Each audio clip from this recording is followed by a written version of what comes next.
record button.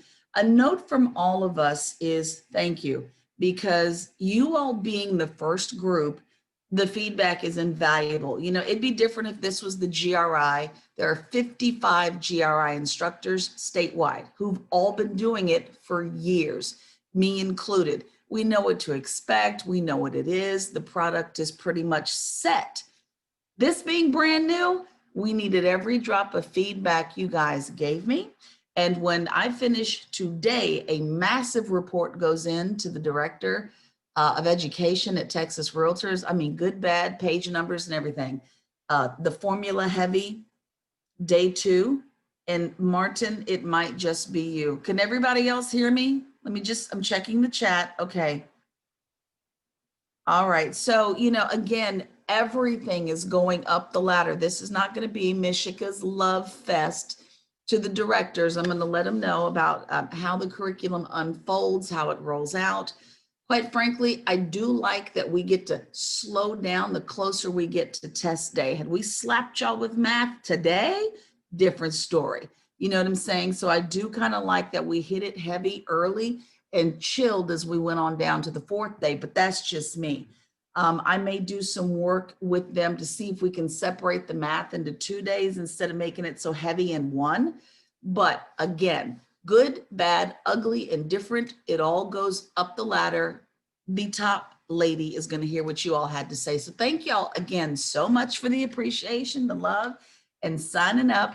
And one more reminder that if this was a lot, especially for you all who've never done it before, don't forget the Texas Realtors and all of your respective boards do offer other commercial real estate classes that will step you back from this so that this doesn't overwhelm you as you try to move forward. So with all that said, it's time to move forward. Let's get going. And again, congratulations. Today's test day. We will be passing the test. No anxiety today. Woohoo, I see smiles. That's good. That's amazing. So back to, let's just skip over some things we don't ever need to read again. We don't need to see any of that. None of that, none of that, none of that. And let's just land where we need to land this morning. And that is here. So this is day 4, and there's my first mistake. You know, I just cannot win for stinking losing around here. Look at that. This is day 3 of 4. Today is 4 of 4, right? We're on 4. Boy, I tell you, I just can't win for losing. You know, to my typo committee, thank y'all so much for catching every stinking typo I have that I've had in these slides. It is absolutely unreal, the massive amount of work we have had to do to get this done, and I still can't believe there's yet another typo. Let me just change it now before this plucks my nerves. We are on day 4 of 4. All right, so let's do it again. See if it corrects itself. There it is. All right, so today is property day. That's what we're looking at. We're looking at the buildings, the investments. I'm going to lean, admittedly, pretty hard today on folks who do this for a living because different properties require different work. I'll give our buddy Matthew credit. You got to know which ones you're doing. Everybody mentioned, oh, I do warehouses. Oh, I do this. I do that. Saying that you just do commercial and you do every building, that's not real. I got to say that's not a reality. So we're going to cover some stuff that's building specific. And we might have a formula or two, but the rest of the exam won't really hit you hard on the math. What you've been doing is really the depth of what we'll be doing for the math on the exam. That day is today. We're going to do an exam review. I think we're going to try to take a break around 2:45, come back a few minutes before the hour. We'll do exam review, and then we're going straight into the test. So for those of you who have been sitting down during your breaks, be sure on that last one, take your break, because at that point, you really won't be able to get back up when we go straight into the exam. So again, if you need to stretch, do something, I recommend you do it because it'll be your last shot at getting up from your chair. And then the last thing you need to know about today is, put the slide back up for you, is that we are going to go over these rules of testing. You must stay in front of this camera. You must also keep your books closed to the best of your ability. It is not an open book exam. So what we try to do is watch for it, but it's an honor system situation, but this is not an open book exam. You need calculators, that's understandable. So if you have your cell phone out because of that, understood. Some people like paper and pen. The math questions will be simple enough for you to do with paper and pen if you like. The last thing I need to note, because someone asked me and double checked, was please write down the answers you've given for each question in case technology fails you, because you will have to start from one. Your answers will not be stored. So again, it has happened only once to me, but other instructors have all come across the same thing. And some of you have lost connection. If that happens again, you lose your progress on your exam. So again, just write your stuff down. And thank you so much. I see some more love in there. Is the test the same? Anthony Shane, what did you mean by that? Do you mean, did I successfully get those questions changed? No, I mean, should you know, one of us lose service or whatever the case may be, one is still the same. Question one is still the same question one. It doesn't like flip flop or rotate the questions. No, it's not. Now we have 4 different exams we're going to administer. So maybe the next class gets a different one, but the one you'll be issued today would be the same one. Excellent question. So no, but read it just in case I'm lying, but no, you should be getting the exact same question because you would hit the same link to go into it. Your exams will be coming to you from your respective monitors today. They won't send it to you until we literally get still and I say, okay, let's go. You all will go into your email and get your exam link and you'll hit it.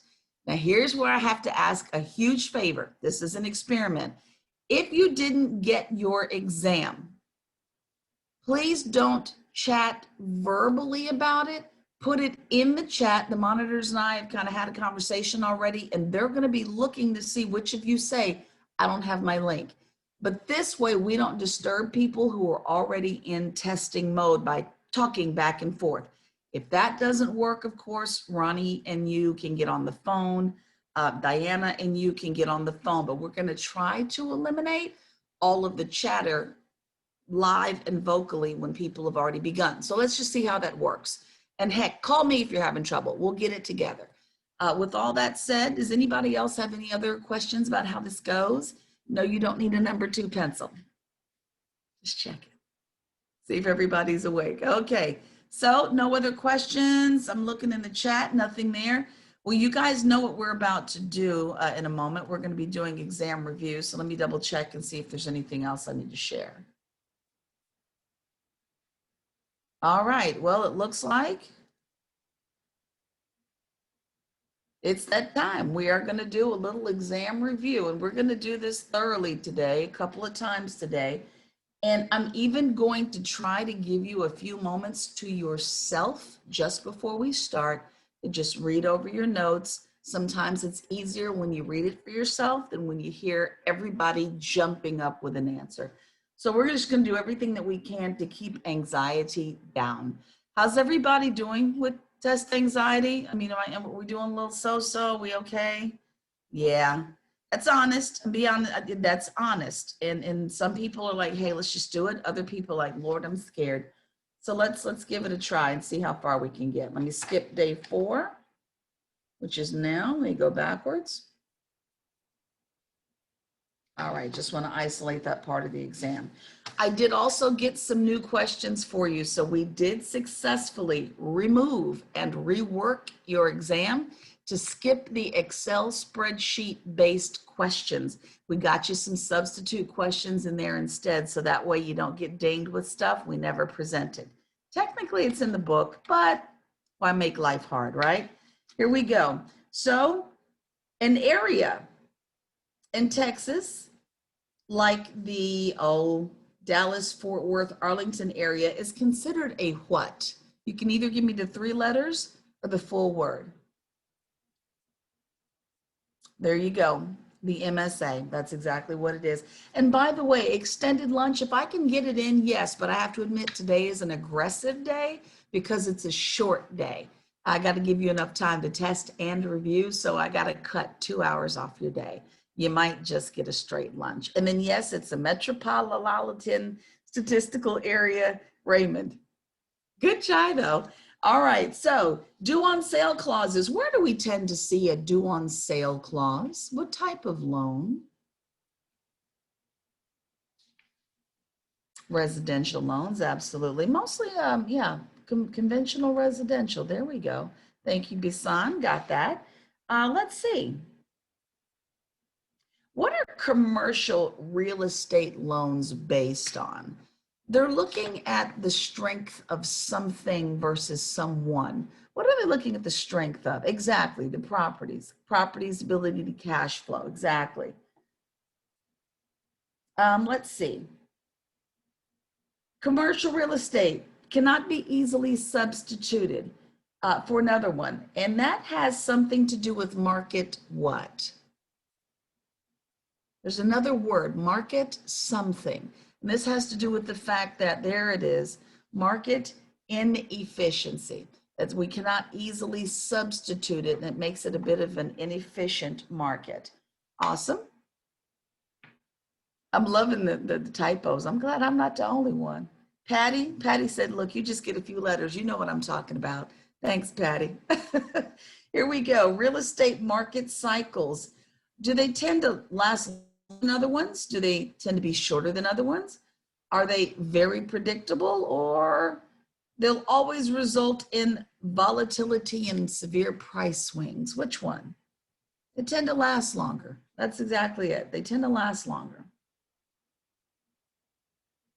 Okay, which one of these, and I'll just ask you for the word instead, what measures the total amount of space leased in a market over a period of time? Just the total amount of space leased. The gross absorption, absolutely. Your gross absorption. So far, you guys are doing great. All right. Give me 2 cities that are examples of land scarcity. There you go, Boston and New York, Boston and New York. I thought Boston was an interesting choice here. Let's get a little, I want you all, if you can, to go to page 104 in your book, because this is the new question. Now, if you all can't see it, it's okay. But if you can, I'd like for you to at least lay eyes on it, because this is not anything that you've been presented with. It's in your book, but you haven't been presented with it. So on page 104, it's going to tell you that there's an entity that governs oil and mineral rights. Who regulates that? Take a look, see if you can find it. Somewhere around, it's underneath the header of commercial land. I'll give you that clue.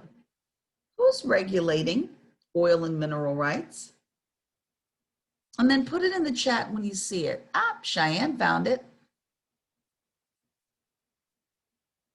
I'll give you all a moment to see it, just to lay your eyes on it. You're looking for oil and mineral rights being regulated. There it is. I see full word. Thank you, Cheyenne. It's the Railroad Commission. Allison found it. Awesome. Just want you all to see it in your text. It's the Railroad Commission. Take your time, Erica. Did you find it? And listen, just make a note to go look at it maybe during a break, but it's on page 104. And because we didn't cover it, that's one of your, why does my book say 104 and yours says 105? Well, thank you, Raquel. Raquel says it's on 105. So correction from me. Thank you, Raquel. What would I do without you guys? I swear to goodness. Thank you. So do you see I'm out, Erica? Can you repeat that question? Sure. What is the entity that is regulating oil and mineral rights? And and I have closed my book since then. I'm seeing that someone says it's on 105. It's on 105, not 104? Correct. Thank you correction. No, I don't mind a public correction. That is just fine. 105. And I want you all to go see it and eyeball it because it should be underneath the hello, commercial is, hello, I lost it just that fast. It's under a header, Types of land use. and I believe, right? It's in the land header. And when you read down just a little bit, not very far at all, it will say that it's the Railroad Commission that's going to be regulating that. Miguel says, take a look at the second bullet. There you go, 105, types of land use. Thanks, Patty. So you guys just take a moment to make that notation, glance at it during lunch, during break, but that is one of the new questions. And then one of the other new questions, you don't even need to look this up because you already know it. Listen to the question. The answer is in the question. What is the use that maximizes the productive capacity of land?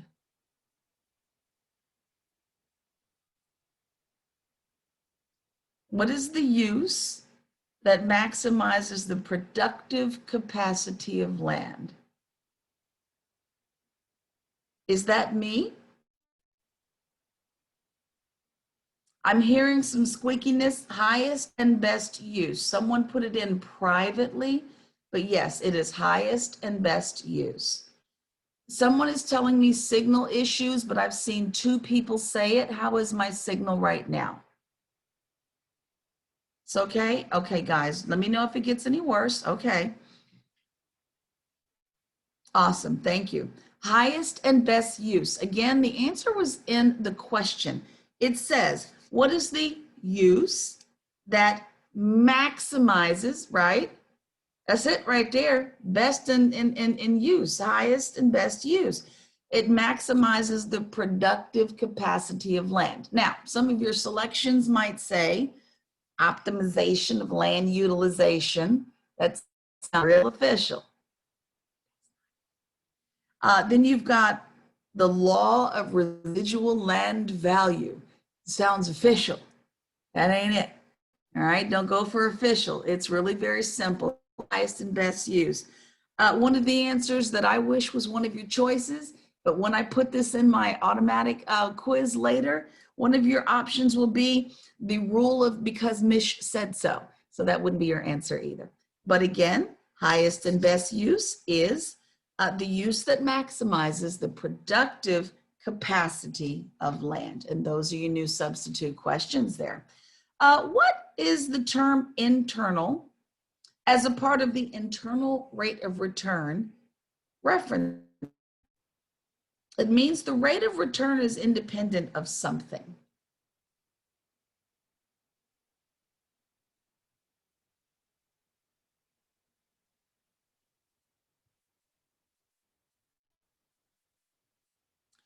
Guys, when we take a break, I'm going to log out and log back in to see if I eliminate the choppiness a couple of you are experiencing. Let's see. It is inflation. It is inflation. And let's see, which of the following are parts of the capital markets? Is private equity part of a capital market? Is it a capital market rather? Yep, okay. What about stocks? Are stocks part of capital markets? Yes, they are. And what about bonds? Are bonds a capital market? Yes, they all are. Okay. Tell me what the alphabets are I'm looking for, even though we know what the words mean, that are pooled up commercial mortgages that are used to back securities. There you go. Commercial mortgage backed securities, CMBS. CMBS. How's my signal? Still kind of coming in scratchy for some of you? Okay, I will definitely go back and come back in during our break. Question 29. I am not a fan of how it is written, but let me just read it to you and then let me talk you through it. First of all, I believe, because I'm scared to give y'all a page number, I believe you'll find this on the top of page 61. And this is where you're going to be looking for your discounted cash flow analysis. This is your DCF, your discounted cash flow analysis. And this question usually trips you guys up. I feel like it might be because of the way the question is written. What it's seeking to ask you is, when we're using cash flow before taxes on a levered property, instead of using NOI, we're doing that because what's been factored in? Something's been factored in. And it's debt service. I gotta admit, I'm not a fan of the way the question is written. Legally, I'm not allowed to read you the actual question, but catch those key words I'm saying, that when we're using cash flow before taxes on a levered property instead of using NOI, that is because there is debt service factored in. So again, I believe that's going to be almost at the very top of page 61. If I get that wrong, somebody make a note now. Now is the time to do it. Did I get the right page number? Thank you, Gwendolyn. Thank you. So again, familiarize yourself with those first 2 or 3 sentences up there. That is where the question comes from, but I got to turn that one in. I think it's written a little wonky. Why do investors require a higher rate of return? They're taking on higher what? Absolutely, Cheyenne. Risk, risk, risk. It's very simple. And which of the following, by the way, I believe this is on page 53 for you, but which of the following is not a correct statement when we're talking about going in cap rates and terminal cap rates? Which one of these is not true?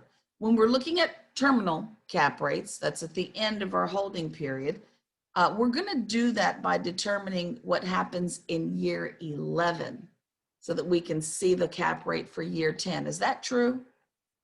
Yes, it is. We've got to go all the way out to year 11 to see what happens in year 10. That's true. Terminal cap rates represent the estimated value at the end of the holding period. True? Just said it, right? Absolutely. Going in cap rates represent current period NOI. They don't. Cap rates are NOI divided by current value. So no, they don't represent just current value. It's part of the formula, but that's not in total what it represents. That's what makes that untrue. So again, the untrue statement is that going in cap rates represent current period NOI. And then one of your other selections might be something like going in cap rates represent current value in the property. True or false? There you go. Ta-da! You guys are doing great.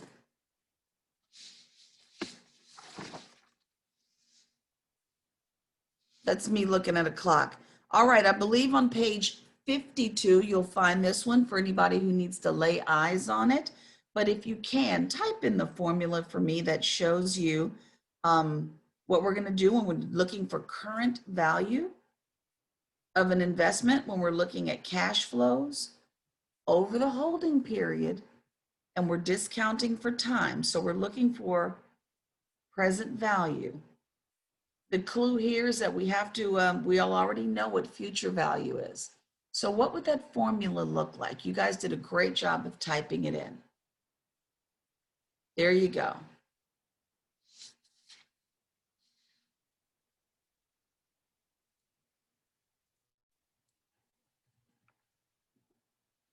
Fast and furious, but you guys are getting it. So that's what we're looking for. I want you all to be really clear and really careful. Take a look in the chat.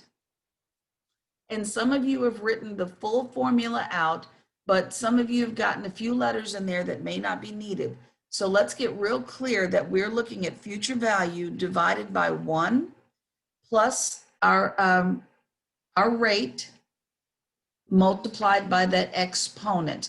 The fact that some of you have put the PV at the beginning of the formula is great, but like one of you has EV in there.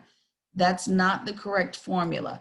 So let me direct everyone to look at what Michelle wrote, because that's truly your answer. Same thing for what John wrote.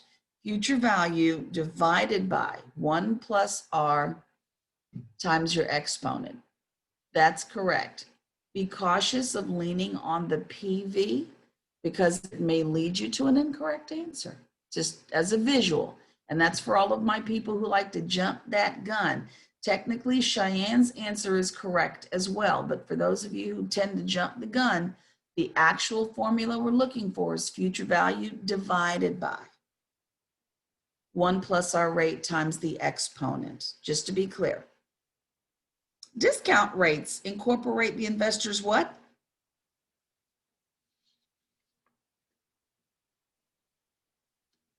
Their risk premium, exactly. Discount rates incorporate an investor's risk premium. Let's see, what else have we got here? Okay, there are two terms that are a good way to measure estimated value for rental homes. They almost look identical except for one word. What are those words? Or letters, either one. GIM and GRM. Do y'all remember what they stand for? Gross what multiplier? Gross income multiplier and gross rent multiplier. Absolutely. So those are good measures. They're both good measures for the estimated value for rental homes. And what formulas might we use to estimate our cap rates? I think that might be found on page 43 of your book if you visually want to go look at it during your break.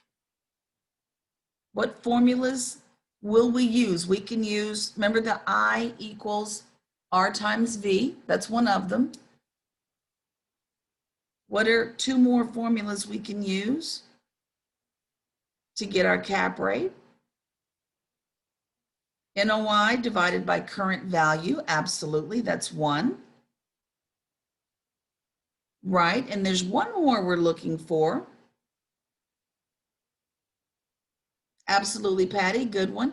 The one that you all are not putting in there is, that's another correct way, would be your EGI minus your expenses. Those expenses being your operating expenses and your capital expenditures. So what we're looking for are possibly three. There you go. You got them. You got it, Raymond. Thank you. What you're not going to be using is sales price divided by your gross scheduled income. That's not what we're going to do. All right, let's see. Abatements. Where will abatements be taken from? We're subtracting rent abatements from something. It is coming off of your PGI. Do you remember what it stands for? It stands for your potential gross income. And I mean, the truth is, we had potential gross income. That's everything we could make. Well, if we abated the rent, then we just lost some potential gross income. So that's that answer right there. Angela, am I just really killing it here with my connection today? I don't know. I had not had a problem at all, but then I just totally got dropped and then came back on. But you sound okay to me, so it just doesn't make sense. Oh, that's you that dropped off. I thought you were saying I dropped off. Okay. And I hear you fine me. too. You were going in and out for just a minute, but the last 20 minutes has been good, real good. Okay. All right. Y'all Strange just today. and I think I will still take advantage of the break that we're going to take now. Let me log off and log back in, and let's just see if it makes a difference. You know, it's like turning the computer off and turning it back on again. So let's go ahead and slide into our break anyway. It's already 9 o'clock. I'll see you back at 9:13, barring any issues, getting back in.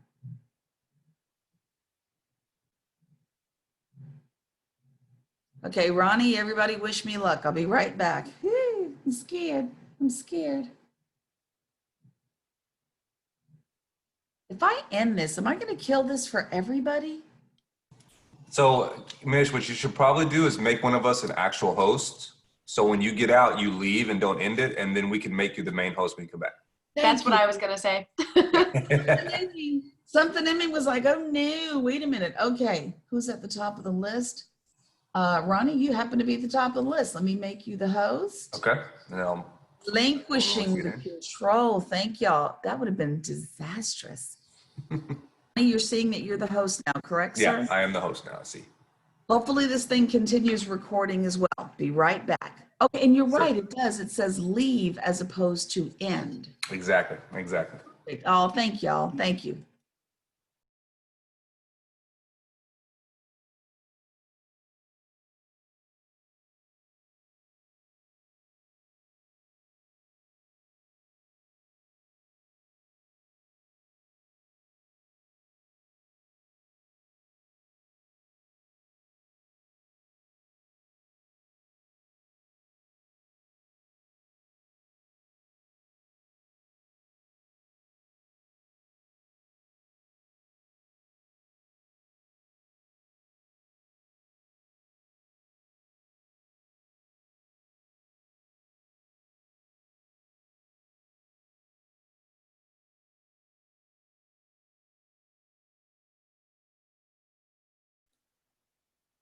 All right, Ronnie, I'm back in whenever you feel like it. Host me. That was quick. Here we go. Let's see. Make a host. Okay. Whenever. Yeah, and we're good to go. Thank you.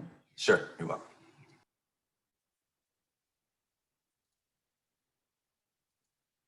Y'all have been just utterly amazing. All right, break time for me.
Okay, this is me chatting out loud. If anyone is a fan of Verl Workman from Workman Systems, he is doing a webinar for free. And free don't happen much in Verl's world, okay? At 12 o'clock from 12 to 1, HAR is hosting a webinar today. Verl Workman is going to be discussing the building blocks of a team and how you can get started building your team. I got permission to go ahead and share the link. I'm going to go ahead and put it in the chat if you all are interested in doing that during your lunch break. Even if you can only do a part of it, feel free to hop on over there for lunch. Put that in the chat right now. Bam. Verl doesn't do free, so anytime you can get him, take advantage.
All right, guys, get ready to come on back. Take a note in the chat. There is a webinar, 1 o'clock with Verl Workman. And again, if you know Verl doesn't do much for free at all. So the fact that you get this free webinar is pretty fantastic. Starts at noon, lasts for an hour. You can at least get a good 30, 40 minutes of it in. If you'd like to join, I just got permission from HAR to open that up to you guys. All right, looks like everybody is pretty much back in their area. And how am I sounding? Am I, kind of coming through clear? Or am I chopping it up? We're all right? Great. All right, no more scones, chocolate scones pictures for me. Today, day 4, learning objectives. Don't forget when the review asks you, did we cover this? Yes, we did, all 4 days. But here's our major types of CRE investments. This is all we're talking about today. Again, another let's take it easy day on a mental level. So we're definitely looking at office spaces, retail types and things to consider. some industrial types and things to consider, a little multifamily, a little touch of specialty purpose properties, special purpose properties rather. We are going to touch on senior housing and a little bit on land. And this really is a taste of all of this stuff. So it's not going to be a full deep dive into every property type. It's just to get your feet wet so you can understand. Specializing in all of this might be kind of difficult. You really might need to narrow down your focus. So let's kind of dig in just a little bit. This one's hard to see, but take a look at the NAIOP up there at the top. That's going to show up on your exam. And that's the Commercial Real Estate Development Association. That name did used to stand for something else, which was the National Association for Industrial and Office Parks, but they don't use it anymore. That's not the exam question. That is the old newspaper reporter in me who was aggravated at looking at the letters NAIOP not lining up with Commercial Real Estate Development Association. That stuff annoys me. So I had to go look it up. And again, I went ahead and highlighted for you what it used to stand for. But these people are going to define an office building for you. That's what this is, your definition of an office building. And it's just so extra. Okay, like just my goodness. It's a structure providing environments conducive to the performance of man. Y'all see all that, right? I do not need to read this paragraph. It's just extra. At least 75% of the interior space is finished to accommodate the users, but the rest of the space can include other users like retail, restaurant, fitness. So not everything in an office building is about someone conducting traditional office work. There's other stuff in there too, especially when there's that restaurant downstairs. But with our office buildings, they're part of a multi-use design that incorporates a massive mix of other uses. And I mean, we can do just about anything with an office building. It can be combined with hotels. It can be combined with retail. It can be combined with residential. And have we not seen that, at least in Houston, massive proliferation of this? Has anyone in Houston or visiting Houston ever gone to, oh goodness, there's a bar, Capitol and Main Street, the flying, is it the flying saucer? The flying, oh gosh. Open it up, Patty. What is that sucker called? Somebody, I think it's the flying, my mind, the flying walrus. You know, Martin, we might just roll with that because I've had a literal, is it the flying saucer? It's the flying something. Thank you. It is the flying saucer. Okay, there's a bar beneath the Saint Germain condominiums. And around the corner from it used to be Zula, the nightclub. The Flying Saucer is around the corner. So they occupied the base, the first floor. Saint Germain, I saw myself skip there, of what the Saint Germain used to sit on top of. Let me just tell you, from an investment standpoint, yeesh, not good. As the manager for the two retail, you know, the Flying Saucer and Zula, the nightclub, massive problem. The people at the Saint Germain couldn't deal with the bass and the music traveling what went up through the first 3 floors, from floors 1 through 3 of the Saint Germain. That's how deep the bass would travel on Friday, Saturday, and Sunday nights when Zula was open. Let me tell you why this was a bad idea. And this goes into what a lot of y'all have been sharing with each other. Not everything is done right. Not everything works well. The people who lived in the Saint Germain called the police regularly for noise violations. And no, this is Main Street at Capitol, by the way, John, Main Street at Capitol. And they would call the police for noise violations, but when the cop would come in with the decibel meters, bass doesn't register like actual noise. So technically, legally, it was never loud enough to be a problem, and the police couldn't do anything about telling Zula to knock it off. Now, the police would go downstairs and say, hey, you know, your neighbors are struggling to sleep. It's, you know, can you do something about the bass? And they would try. Here's how bad this got. Every time the cops showed up, they're pulling up. Who wants to be at the nightclub when the cops is always pulling in? I'm not trying to be disrespectful, but things happen in nightclubs and people don't want to see cops there all the time. They just don't. Okay. So people stopped going to the nightclub. In turn, the nightclub lost business because folks weren't paying to come in. And where does that hit me? In my pockets, because I can't rent. It all trickled down. That mix didn't work. Eventually, I had to lock Zula out. We had to lock them out. They were behind tens of thousands of dollars. The Flying Saucer, they did much better because they were bar and people needed to really talk and hear each other. Their music stayed at levels that worked well. But Zula, absolutely not. So tenant mix is key. And that's stuff that you're going to need to kind of help your investors consider when they want to jump sometimes. Now, as a property manager, this is stuff I see instantly. But for first-time investors, they don't see this. And this is when you're going to have to help them see things. Does that kind of bring it on home? Not everything works for everybody. And can I just tell you, I'm asking the room, who likes to enjoy the occasional adult beverage? That's code for liquor. Does anybody in here have the occasional? All right. Confessions. Let me just tell you, that lockout, because it was a tenant lockout, was the worst in my history. It's the second worst, actually. But one of the things that made it so bad was that the TACB made us discard any bottle of alcohol that had already been opened.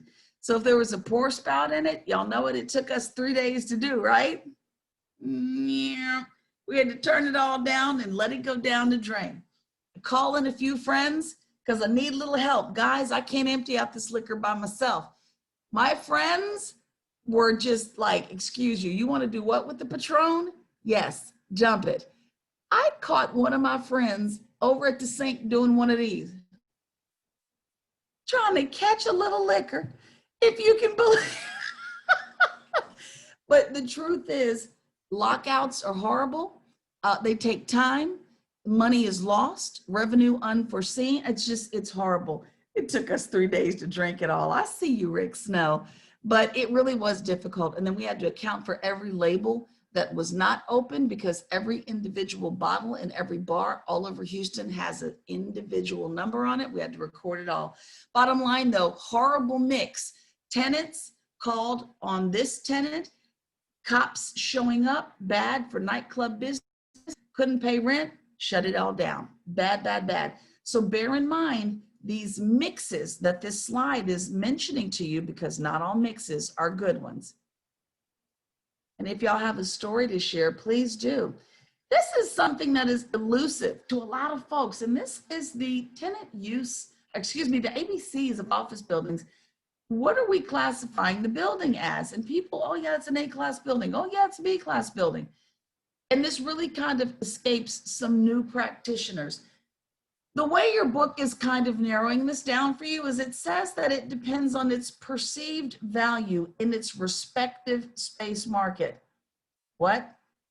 Its perceived value in its respective space market. You're gonna let the landlord tell you how that building has been classified, because as far as I've seen, unless someone knows something different, I've not seen a definitive guide that says, this is how, these are all the Class A buildings in Waco. These are all the Class A buildings in Dallas. These are all the Class A buildings in Harlingen. I've not seen that list. So these are some of the guidelines we kind of look at when we're classifying our buildings. Class A, highest rents. That's for doggone sure. Great amenities, often the newest, most beautiful features. Extra services to tenants are often parts of the features there. Definitely professionally managed. This is when you'll see your Simon properties, your Trammell Crows, your CBREs in the place. Really desirable districts and locations, great access and visibility. This really is your new stuff. This is your good new stuff, or stuff that's been massively improved and maintained. That's your A stuff. Your B-class buildings, well, some of them kind of even look a little like A-class buildings. They're still professionally managed and in great locations. They're still in relatively good condition. Some may have some services in there, some may not. But the physical building is a little bit older. Maybe a few obsolescence issues in there, maybe. The rents are a little lower than your Class A buildings as well, but they're still really good buildings. Your Class C, well, there's just no doubt you're standing in one. They're older, they're deteriorating, they require the lowest rents in the market, and some people, this is exactly where they want to be. Definitely deterioration, functional obsolescence, all kinds of stuff going on. Not very many amenities, and even from this photograph that I've put up here, you know, darker, fewer windows, air conditioning and heating issues, lots of stuff like that. So these are some of the things that you'll consider. Some people look at the economics of the neighborhood. Let me tell you where the exceptions are. I have seen some of the oldest, rattiest buildings in the Houston Galleria area, but because I'm in the Galleria area, classify themselves as B and A. Excuse you? Because your elevator has not worked in a year. What? But they will do this, I see Gail giggling, because they're in the Galleria area. So sometimes you got to use your own judgment.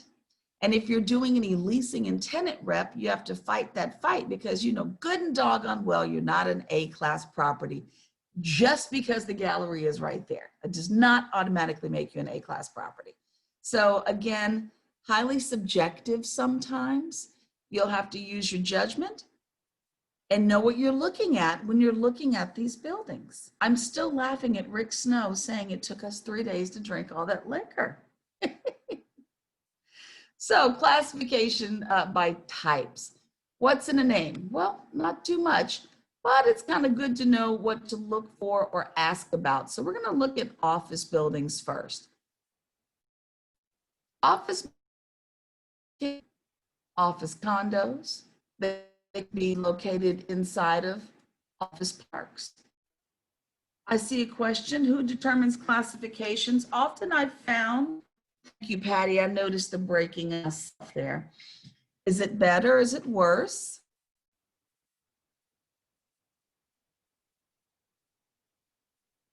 Am I back? Yes. Okay, I'm back.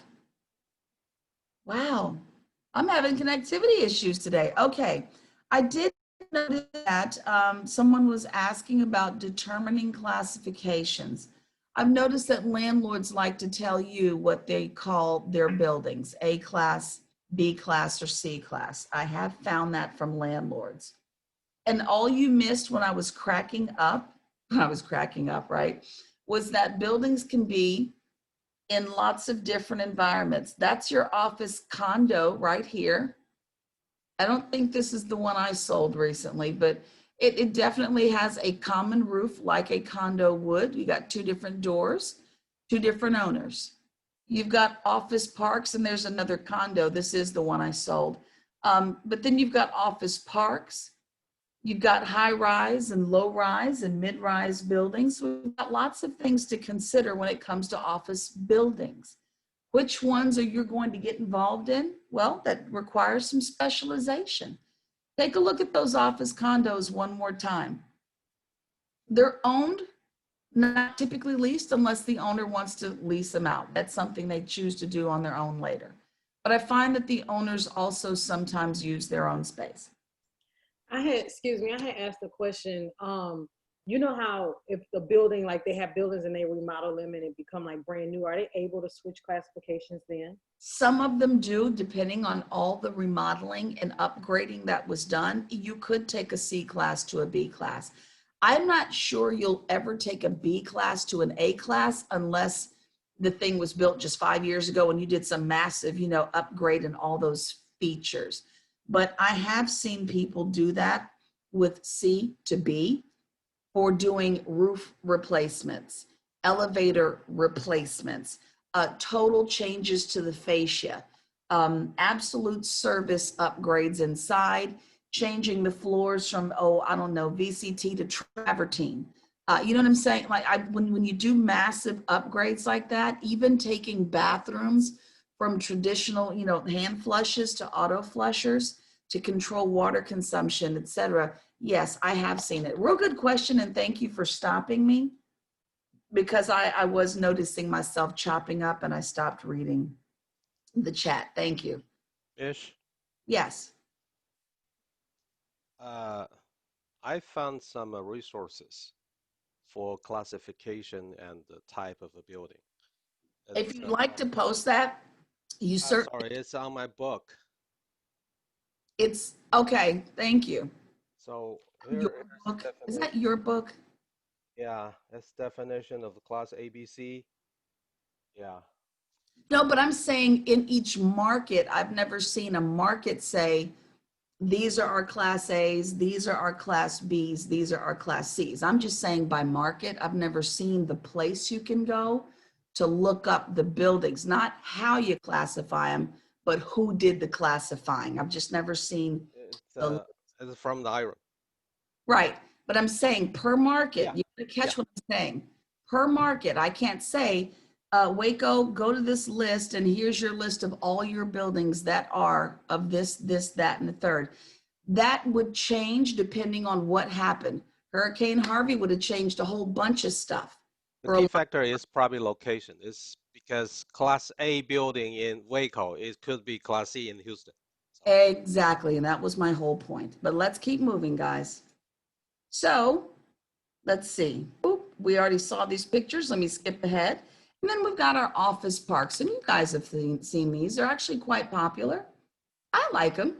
It makes it easier to kind of get in, and it's almost like a community. They really do have buildings that are grouped together, similar characteristics, similar look. I really think this is a risk, however, for some of the owners, because these things can either be really full, filled up with corporations that need at least 2 of the 6 buildings that are there, or they can empty the heck out. So this, I believe, comes with a lot of risk. But that's just me personally. So you have to know your market and what your market, can tolerate. But office parks, I like the way they look. They've been designed beautifully, at least in my market. So how about this one? How tall is it? This is a bone of contention for lots of folks because information varies. And I've been saying this from the beginning. Information absolutely varies on, well, how tall is it? When is it a low rise? When is it a mid rise? And different organizations have different standards. So you'll bend to what the owner of the building is telling you. And that's what I've had to do in my career over time, because at the heaviest part of what I had to do is I managed, how do I describe this? 13 properties with 26 total buildings on them across 6 cities at one time. Different owners had different ideas about certain numbers of stories making a building a low rise versus a mid rise. I let the owners drive the train for me on that one. So let me just again show you, because one of them is associated with an exam question. The NAIOP is saying that for them, the low rise buildings stop at 6 stories. One of the owners I used to work for stopped at 5 stories. But look at what Emporis says. They're up to 11 stories for low rise. So again, I always found it better to have the investor, owner, real estate investment trust, whoever owned that property, define it for me. But there you go, different strokes, different folks. The gentleman who authored the book even bothered to kind of type in, he said this was different. In Portland, Oregon, these were some different story counts. This one is from 7 to 12, and ALP goes up to 25 for a mid-rise. So again, the numbers differ. So look at this here. We've got property analysis. And when your clients are looking at property, these may be some things that they consider. They're looking at building design. And boy, I tell you, this matters to me, because Some buildings are horribly designed. And I mean, that goes even into how well the air conditioning system flows throughout a property. And let me look. Class, I'm seeing comments saying that there's some subjectivity in A, B, and C. City codes will designate what's considered low, mid, and high rise, except Houston. And then Matthew has put his one of his resources in there. And again, different organizations, different theories, as we just saw. But building design, building construction, Lord help me, this matters. Parking, big deal. Parking is a massive deal when it comes to who are we allowing to work here. Let me just say that one of my properties was on Vantage Parkway in Houston. Two identical looking buildings, four for each building, I believe. It was either 4 or 5 stories for each building, but one building had, I want to say 3 floors occupied by Baker Hughes. The other one had 2 full floors occupied by Baker Hughes. What made this a challenge was parking. And did we have enough? Because of how Baker Hughes chose to use the buildings. Guys, this is going to matter. When you let in a certain tenant as the owner of the property, yes, I'm looking at Baker Hughes. I can get great rents from them. They're a global corporation. They can afford what we're doing here. But how do they need to use it? And this is what got real difficult. Baker Hughes created what I call the Q farm. There weren't just a few people on the floor. These people put in as many cubicles as possible per floor. That meant what? Parking needed to be available for more than the average number of folks on your traditionally used floor. They maximized every square inch with a human body, but do all those bodies have a place to put that car? Now, even that factor is going to change because maybe you live in a place where people like to carpool it in, or they do the bus ride share. And there is no parking consideration. But in Houston, you all know how we function around here. I do my car, you do your car, work it out yourself. I don't want to ride with you. I know we got carpool lanes. I know Metro will bring us in, but many of us drive. And so parking is a consideration. And it's going to come up a little later in class. But all these things need to be considered. Who are our tenants? How is the building built? How will it be used? Look at this, egress and ingress. This matters. If you're going to be letting a daycare in the building, is the building ready for one? I'm not going to linger on this, but this is a massive deal. One of my classes I teach talks about the fire at the Station nightclub in Rhode Island because it was used wrong. Over 230 people injured, 100 people dead in a fire because of the egress and ingress. All of this stuff is important. Property analysis, functional utility considerations, column spacing, bay depth, and this is for your industrial properties. Ceiling heights may come up. In some of your higher high-rise buildings, elevator speed, capacity, how many of them do we even have? This is a lot of stuff, guys. It's not just, okay, how much money can I get for rent? All this stuff is going to matter later because tenants are either coming or they're leaving because these things are insufficient in some way. And even reputation matters because the St. Germain Flying Saucer Zula building, that mattered. And it wasn't for us necessarily. It was the people who were looking to move into the St. Germain. They had a hard time leasing out because of the reputation we had with that nightclub. Does that, you understand what I'm saying? It matters, y'all. So there's other stuff to think about. Then we've got, for example, in office spaces, metrics to look at. And back to BOMA. BOMA is a massive organization with lots of standards that they like to set in place. Whether a building owner chooses to follow the list of standards, that's on the building owner. We bend to what the boss says to do, but they list 175 to 200 square feet per office worker as current use. This is office space per employee. It says the number is considerably down from prior years where office workers and managers definitely had bigger offices. And something to consider. Bob Hale here in Houston is very big on noting disruptors to anybody's business. And guess who the disruptor is to office space? It's the WeWork. It's the co-working spaces. These things are kind of changing office buildings and how they're used. So it's not a one-size-fits-all consideration anymore. All this stuff should come into play when you're considering a building. Now, having put it on the table, great. Whether the owner will consider it, something totally different. But at least you know enough to be dangerous and put it on the table. Again, looking at some more metrics, building and ceiling heights. You know, this matters to some folks. And even for me, it matters because is the ceiling, take a look at this picture. We have our acoustical drop ceiling here. Great. I've got less space to air condition.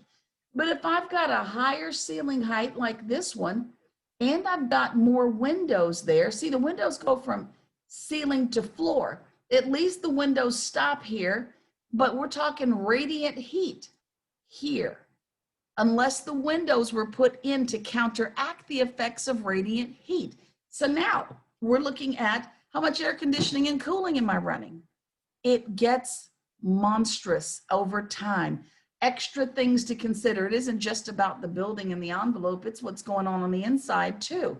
So it does matter. And then when some places like the co-working spaces want to remove the drop ceiling and they want to open it up so we can see all of the beautiful grid and what goes on underneath it, we got to cool that off too now. Extra space to cool off, bigger air conditioning bills, rent needs to accommodate for that. So there's lots of stuff in the mix. Still moving forward, we're aggressively going to punch through gross building area. This means the total area of all floors measured in square feet of a building enclosed by the outside surface of the exterior walls. Square footage of the floor area of mezzanines should also be included. So how your building was measured is going to matter. Again, there are standards in place by lots of different organizations. You may want to find out how a particular building was measured when measurements are given. What did you count when you measured that up? I mean, somebody's going to give you a set of numbers, but how did you account for it? What did you measure? From the outside in, from the interior walls? You'd be surprised at what some people will do. The heck was that? And we've got usable area. Take a note of this for your exam in turquoise here. Usable area. It's the space measured in square feet that a tenant's going to be occupying. And this inside their suite is going to include their private hallways, their private bathrooms, their mechanical closets inside their suite. Now I'm going to pull something up from another presentation to show you a little later, but we're going to talk about load factors in a little bit, because when you get your square footage, when you lease an office building space, my friends, if you were to have an architect measure up the space you're in, and then you looked in your lease, you might notice the sets of numbers aren't the same. And a landlord might have factored in this load factor. They may have increased the square footage you're being charged for. Now, I found landlords who don't actually do this. Why is beyond me. But in a long line of landlords I worked for, I'm surprised at some who don't, but they tend to have single story or, two-story little office buildings, little bitty buildings, little bitty things, two-story office buildings, and they weren't as concerned with things like load factors. But I'll show you a graphic that'll make it a little easier to see that. But again, they're going to be charging you as if you're using more space than you're actually sitting in, and that may concern some of your clients. When your investor clients, rather, look at a building and how they're charging for rents, they must do this. And the NAIOP, one more time, defines the total square footage of a building that can be occupied or assigned to a tenant for the purpose of determining the rent obligation. And again, we might be assigning additional square footage to your tenant, not just the stuff you're actually sitting in. That can be a portion of common areas like the hallway. You did need the hallway to get down to your door, right? You did have to use that lobby to get up to the 13th floor, right? I mean, you did have to get in that elevator to get where you were going, and you did need to use that common area bathroom in the middle of the floor. So somebody's got to help pay for that. You all used it, and so some of that will be incorporated into your square footage. And then your client's going to pay their share of, helping to maintain that office building. But again, I have found over 20 years, this is really subjective, and there are lots of different formulas. We're going to show you one. Experience says there's more than one way to do this. There's always more than one way to skin a cat. Best thing to do, ask for the formula that was used so that you can speak with intelligence about what are we doing. Oh, I should turn that off. And I believe we've got this right here, rented area. It's just defined as the amount of space currently leased, period. This is not the same as what you're actually using. This is what you are leasing. This is that number that you're going to likely see in the lease document. And then, right on time, we've landed at a nice break, guys. I'll see you back here at the top of the hour. And thanks for letting me be a little more aggressive today, because we've got to get you to your reviews.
Quentin, Smitty.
Oh, I need to take my allergy medicine before I get to sneezing all over the screen today. Eesh.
We've got about 3 minutes to go. About 3 minutes to go, and we'll get back into it. Maybe even 2 minutes.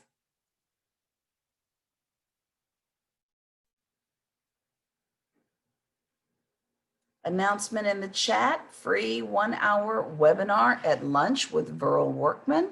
One more time, if you're a fan of Viral, you all know Viral is not cheap, and he rarely does free. So if you are a Viral Workman fan and want to get a little information from him at lunch, even if you can't do the entire thing, you may still find a good 30 minutes of it very, very useful to your business if you're looking at building a team.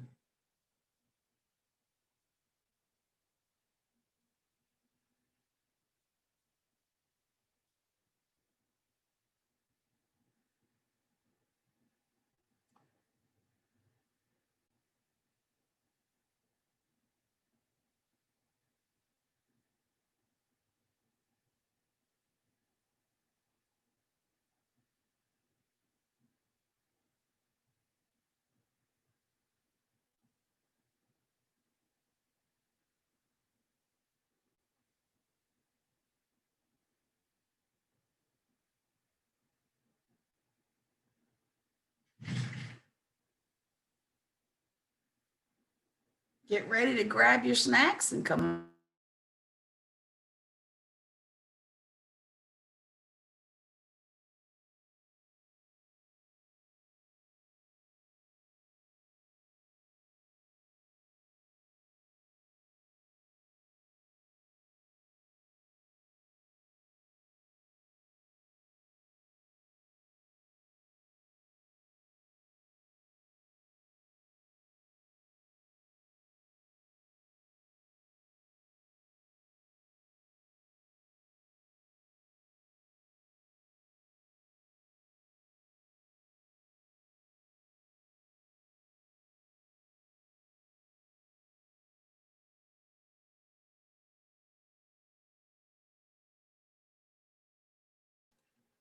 All right, doing a quick connection check. How is it doing so far? Am I still coming through? Is it working out for y'all?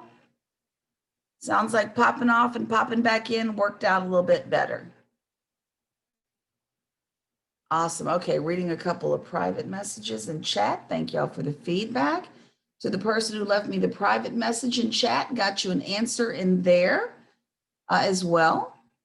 And don't forget, there's a link in the chat for a free webinar going on today at your lunch hour from 12 to 1, featuring Viral Workman. Again, Workman is extremely expensive, but he's really, really good at what he does. And I guess he's giving it away for 1 hour today. So if you want to do that for a portion of your lunch break, the link is in the chat. I hope I gave you the right one. So be sure to take advantage of that. Anytime something's free, at least in our world, it's a good thing. So still aggressively moving on, and we'll get some more review done in just a little bit. But let's look at some stuff that's also not so difficult, but just lots to consider. Again, exam question situation right here.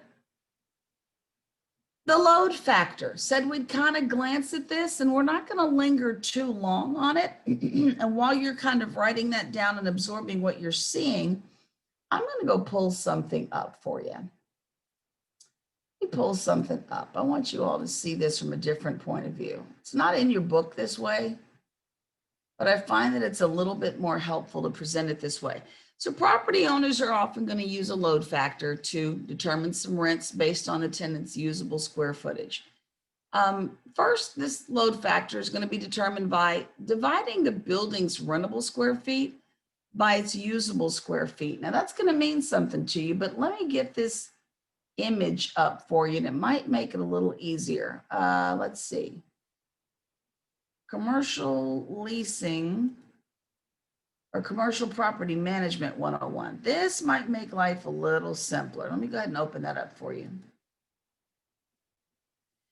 And it goes in turn, a load factor will be used to calculate a tenant's rentable square feet, which will impact what is paid overall in rent. Now, it says you'll do this by multiplying the load factor. This is what you'll need to know for the exam. By multiplying the load factor by the tenant's usable square footage. We're not going to ask you to do that in your exam, but you'll need to know the concept of what it's about. Now, I'm looking for a slide in particular that is in a property management class that will hopefully kind of illustrate this a little bit easier than it is spoken, because speaking it and showing it to you, two different things. Let me just open this up here. Property Management 101, apartments not included. There we go. And then let me go ahead and switch presentations for you. You got that down for your exam. And I'm going to show you something else. Let me go ahead and run a different slide presentation. This is absolutely, hands down, not in your book. Let me drop that down, pull this one back up, and there we go. I'm going to skip over quite a bit of stuff. This is the property management course that does talk about the people you work with, working with the tenants. And let me just show you, for example, tools that you're going to use to operate your property management business. We're talking about all kinds of stuff in this particular class, lots of stuff to see. We even go through the forms. And if you want, you can go ahead and take a picture of this now. Texas Realtors is the only place to get commercial forms already. TREC does not promulgate any commercial forms. This is something I give to people who take the classes that I've customized. This is one of 2 slides that show you every one of our forms. Please note, commercial forms do not come under one commercial header. Look at there, the 1300s, the 1400s, different things, different categories. Highlighted in green, Form 2102, that is your leasing commission form. Learn the 2102 if you don't learn anything else. You'll also need to know about this commercial buyer rep agreement. If you're going to rep these tenants, I'd get one of those in place as well. The other slide, and I'm just going to show it to you so you can photograph it. These are the other of the 55 forms available. We're going over this in the 3rd section, I believe in December. But this is a very easy snapshot, and admittedly, my agents and I have to refer back to this thing because we're like, Lord, where is it? You know, some of them we have memorized and some of them we don't. So this list will help you. But getting down to the load factor, let me skip. As we cover electricity. All right, here we go. Load factor, add-on factor, gross up factors. You're going to hear these terms used just about interchangeably. And I'm going to back up one slide because you'll hear all of these. Take a look right here in the middle in this turquoise. That stuff's not the same. Different terms, different definitions, but colloquially used as if we're talking about the same stuff. So we're not going to teach you about that today. That requires a lot more time. But there are different formulas. You've got load factors, but you've also got loss factors. Not going to linger on it, just showing you how deep this can get. There is a difference here in how the formula is calculated using rentable area and usable area. That's only to reinforce what we just saw. But I want you to glance at this. This is, if you're looking at an office building in a helicopter hovering over the top of the skyscraper. Does that make sense, y'all? That's what you're looking at, right? This is the top of the building, the roof. The rest of the building's underneath these squares. This is the roof of the building. If you'll really glance at what I'm showing you here, this is a formula. See where it says gross measured area minus vertical penetrations. These are things that penetrate the center of the building. One floor is not one full floor. There are things that remove floor area literally from the floor. We've got the load bearing pillars that run through it. Well, there's some square footage removed because of that. The shaft where the elevator is riding through, there's no floor there, so there's no floor area. Those are part of your vertical penetration. So even though we can measure the floor from stem to stern, top to bottom, and get 20,000 square feet, you got to remove what's not there, the vertical penetration. So there's your minus equals your floor rentable area. Now we know what we've got up here that we're renting out because we removed what wasn't there. And if you'll see this slash, that's inferring a divide sign. Because now down here, we're running a different formula. That gross measured area minus the common areas and the vertical penetration. See, the common areas are the hallways. Nobody's got a desk in the hallway. You're not renting that, are you?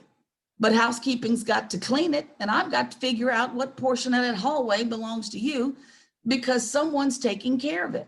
What portion of the lobby did you use to get in the building? Because, well, I got to clean that up too and wax them floors. But if you'll look, there's another equal sign and we're getting our usable area. This is an actual formula of rentable area divided by usable area. Just wanted you to see the picture. Don't learn and memorize things. But if you take this class, we will run you through the formulas. Aha, Sharon, take the class. Bam, gotcha. Gail, take the class, you can't have it. So yeah, no, y'all can't have it all for free all the time now.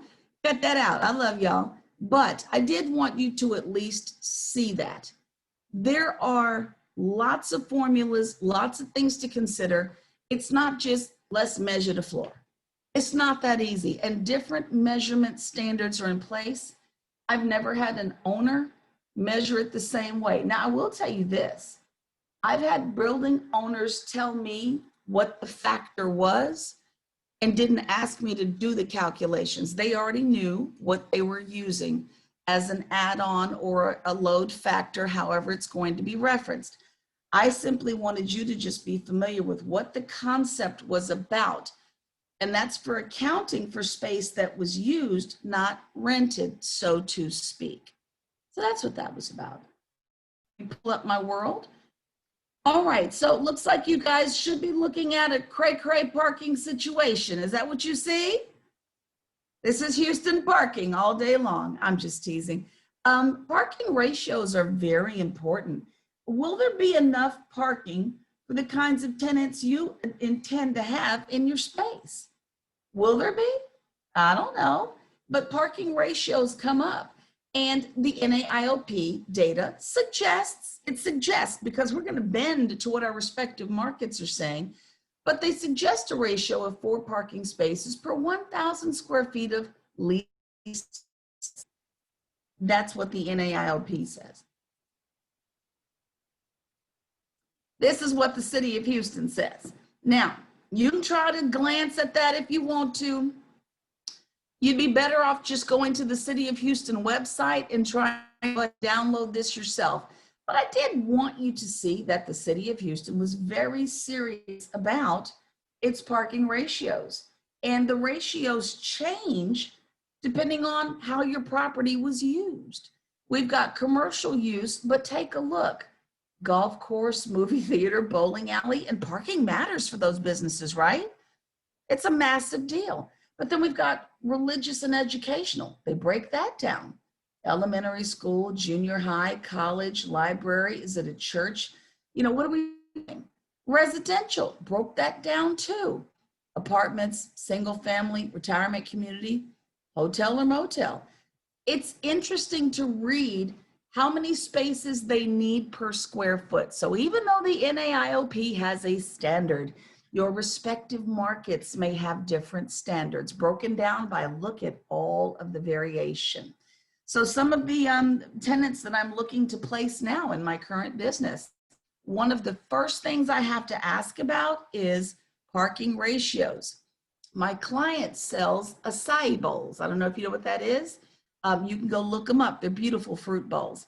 But right now we're looking at a space next door to Buffalo Wild Wings. I'm asking you, who knows what the nightmare is off the top? What's the nightmare of being next to Buffalo Wild Wings? Sharon, go for it. I see you nodding. What's the nose? I see. The her going- smell. No, not the smell. It's the parking. Have you seen a Oh, three? yeah, there's a lot of parking. People love it. You got to go across the street to the CVS to park to get to a BW3s on game day. And my poor little tenant wants to be next to it. So it's difficult. You have to ask, is there enough parking?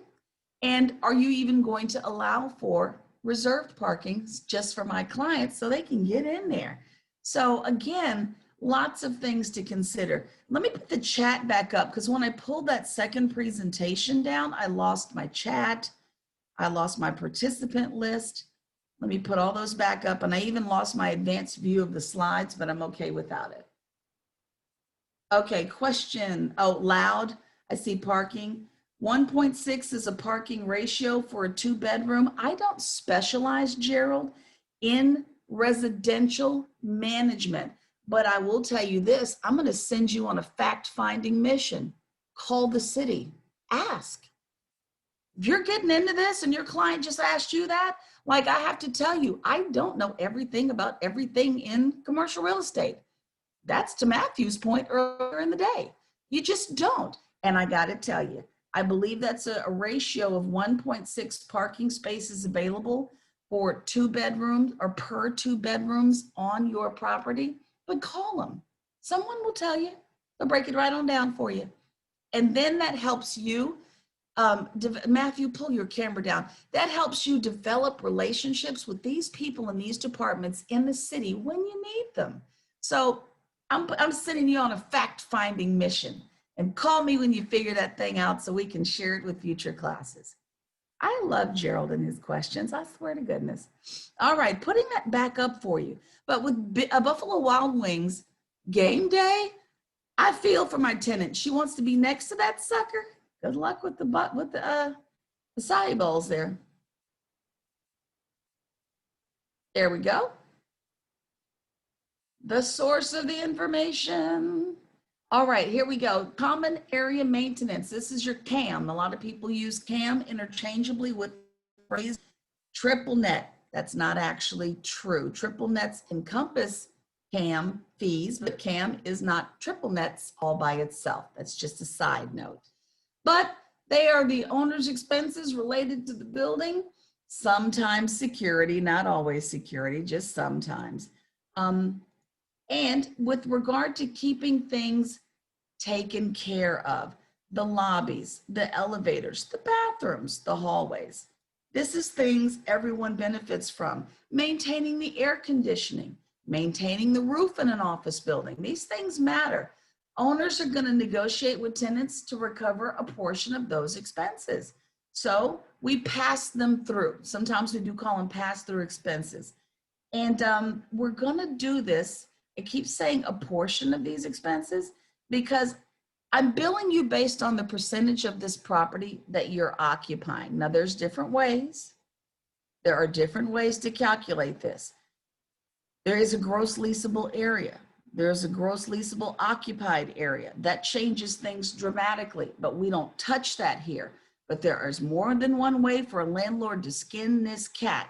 I'm saying this.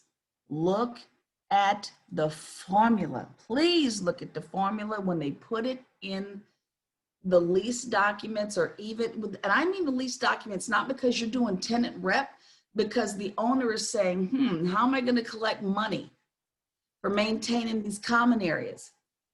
When you're using just the gross leasable area, then the pro rata share that a tenant pays for their share of the bills doesn't fluctuate. But if we're looking at gross lease and occupied area, then the tenant's pro rata share will fluctuate. That's a whole nother ball of wax. Call me if you ever see GLOA in your leases. I don't see it here in the Houston market, but it doesn't mean it won't happen. So if you see it, holler. That's just a small side note from me to you, because it's that thing right there to calculate is a nightmare, absolute nightmare. All right, let me get you on. Here we go. And then let's take a look at a few of these organizations you're going to need to know because there's so many. There's one that's not listed too for malls. It's ICSC, the International Council of Shopping Centers. There's lots of organizations, but your book focuses just on a couple key organizations like IREM, the Institute of Real Estate Management, and it is an international group there for property and asset managers. Whole bunch of information about managing and upkeeping these properties, the latest things that we're doing, the trends in management, etc., and solving the latest tenant crisis issues and analyzing market conditions like what are we going to do with all this vacant space? We need to start repurposing, things of that nature. You'll find that stuff there.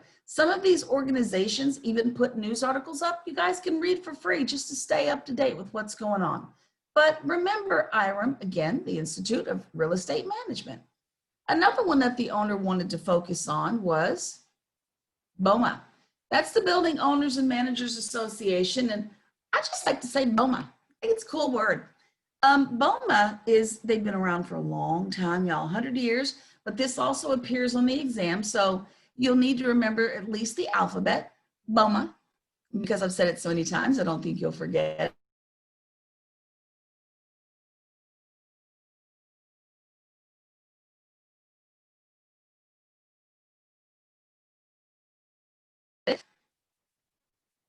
There we go. I noticed I froze. I didn't say anything. You missed nothing. Again, BOMA, international organization, leading trade association for commercial real estate managers.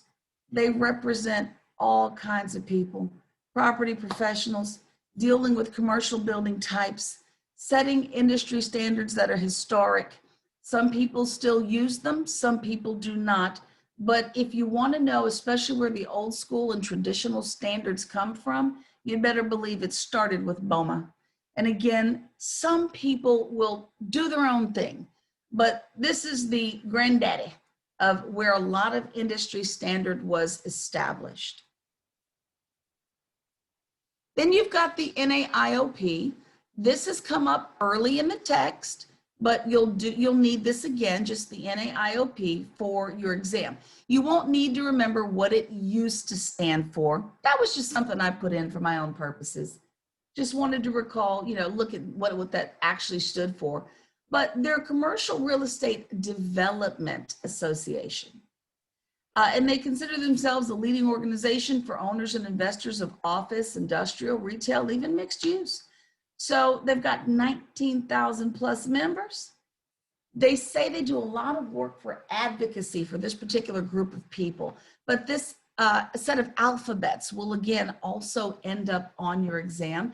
Membership in all these organizations is possible, just depending on what you choose to specialize in. And this way you get the latest and greatest information. Then we've got SIOR. And if you have this designation, you really don't have to be in this class. Same thing with the CCIM, the Society of Industrial and Office Realtors. You just need to complete the application, pay the $50 fee, and the tax certification is yours. Excuse me for taking a sip there. But this is an NAR-backed designation. So this is in-house. This is us. We got one too. So there you go. It's a professional affiliate of the NAR. How and when it's going to be offered again, I don't know, but I venture to say you can definitely go check out the NAR website and see when it's available.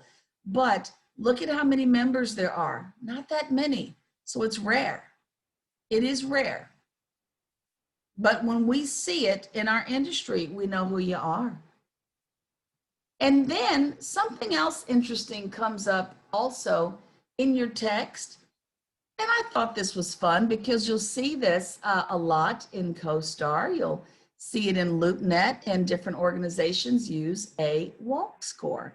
And your walk score, well, it's kind of what you think it is. It talks about the proximity of lots of amenities to your subject property based on how far do I got to go to get there? Can I walk to it? And some properties like our office parks, have horrible walk scores because everything outside the business park requires you go down a long driveway. So you got to drive out of a business park or an office park to then get to the Jason's Deli. So they might have bad walk scores. But if the building is in an area like City Center here in Houston and some of the areas you all mentioned, I think, Nicoy, you mentioned Town Park, is it? I haven't seen it.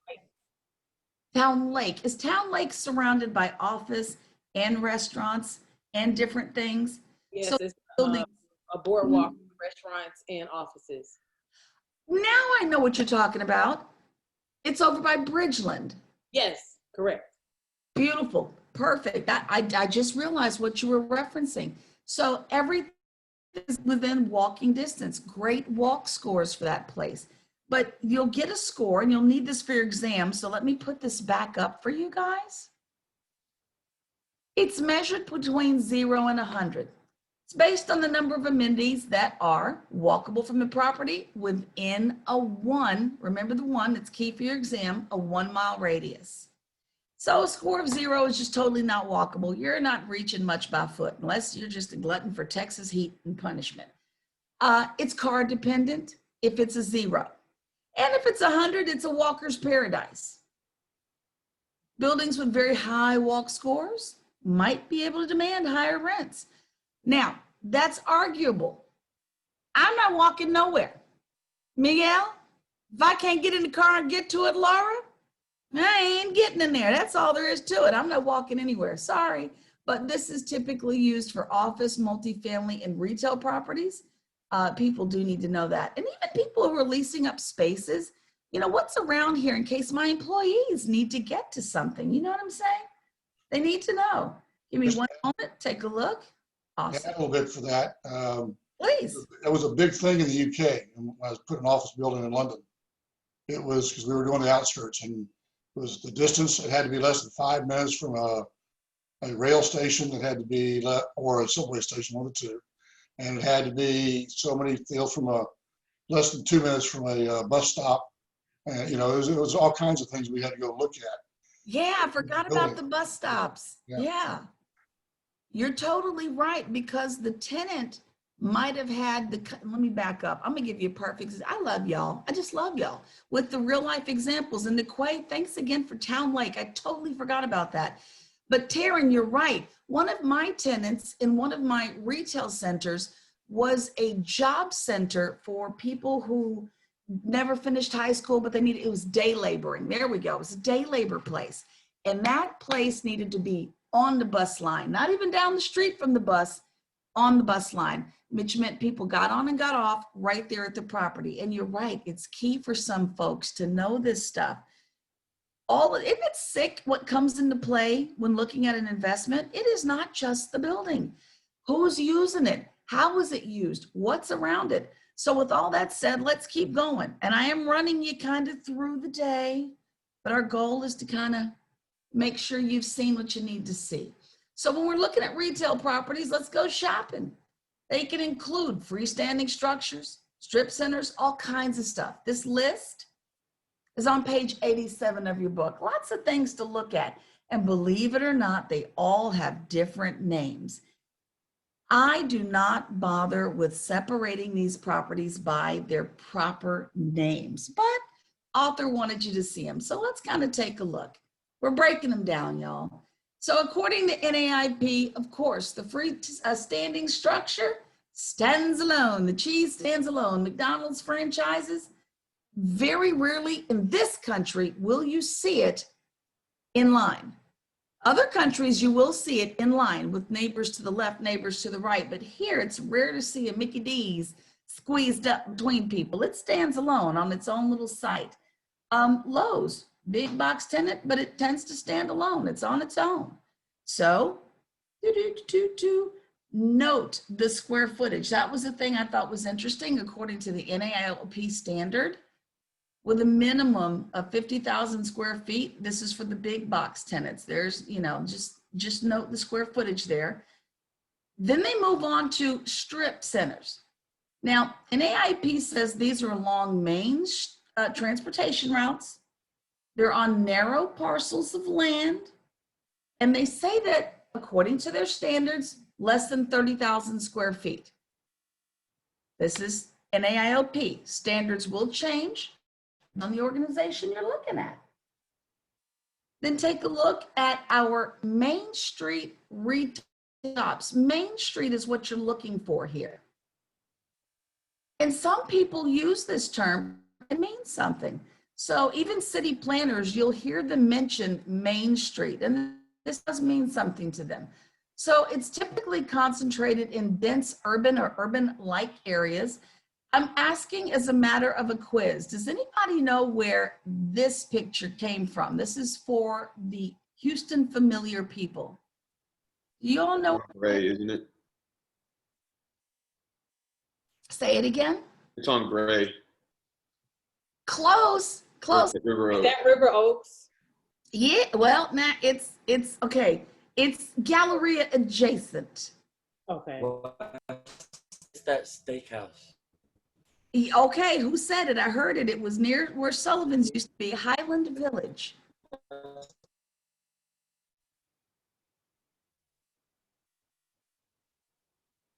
Okay, am I breaking up or was that someone else? I can't quite tell.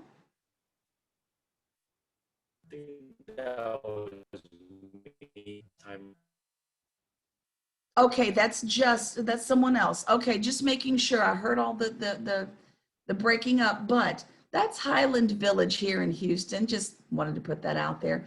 But some sources say Main Street is a generic phrase used to denote a primary retail street of a village, town, or small city. And you do hear this. I hear this in Waco a lot, believe it or not, when they do their development. They call it Main Street development. It's usually a focal point for shops and retail centers in central business districts. And it's most often used in referencing to retailing and socializing. And so some of that's true in some of these areas. Not a one size fits all, but this is an NAIOP differentiator. And then we've got neighborhood shopping centers. The NAIOP says this means something specific to them. They're most common, the most common type of retail property in the US. They say that they're typically one level, rectangular structures anchored by grocery stores with parking lots in the front and loading areas in the back. We all know what these are, they're everywhere. Sizes typically range from 3,000 square feet to 125,000 square feet. I'd have to argue about the 3,000 if we got a grocery store up in there, unless we're talking about Aldi, I don't know. But there you go. This is for your exam. If you got it, wonderful. And then we've got community shopping centers.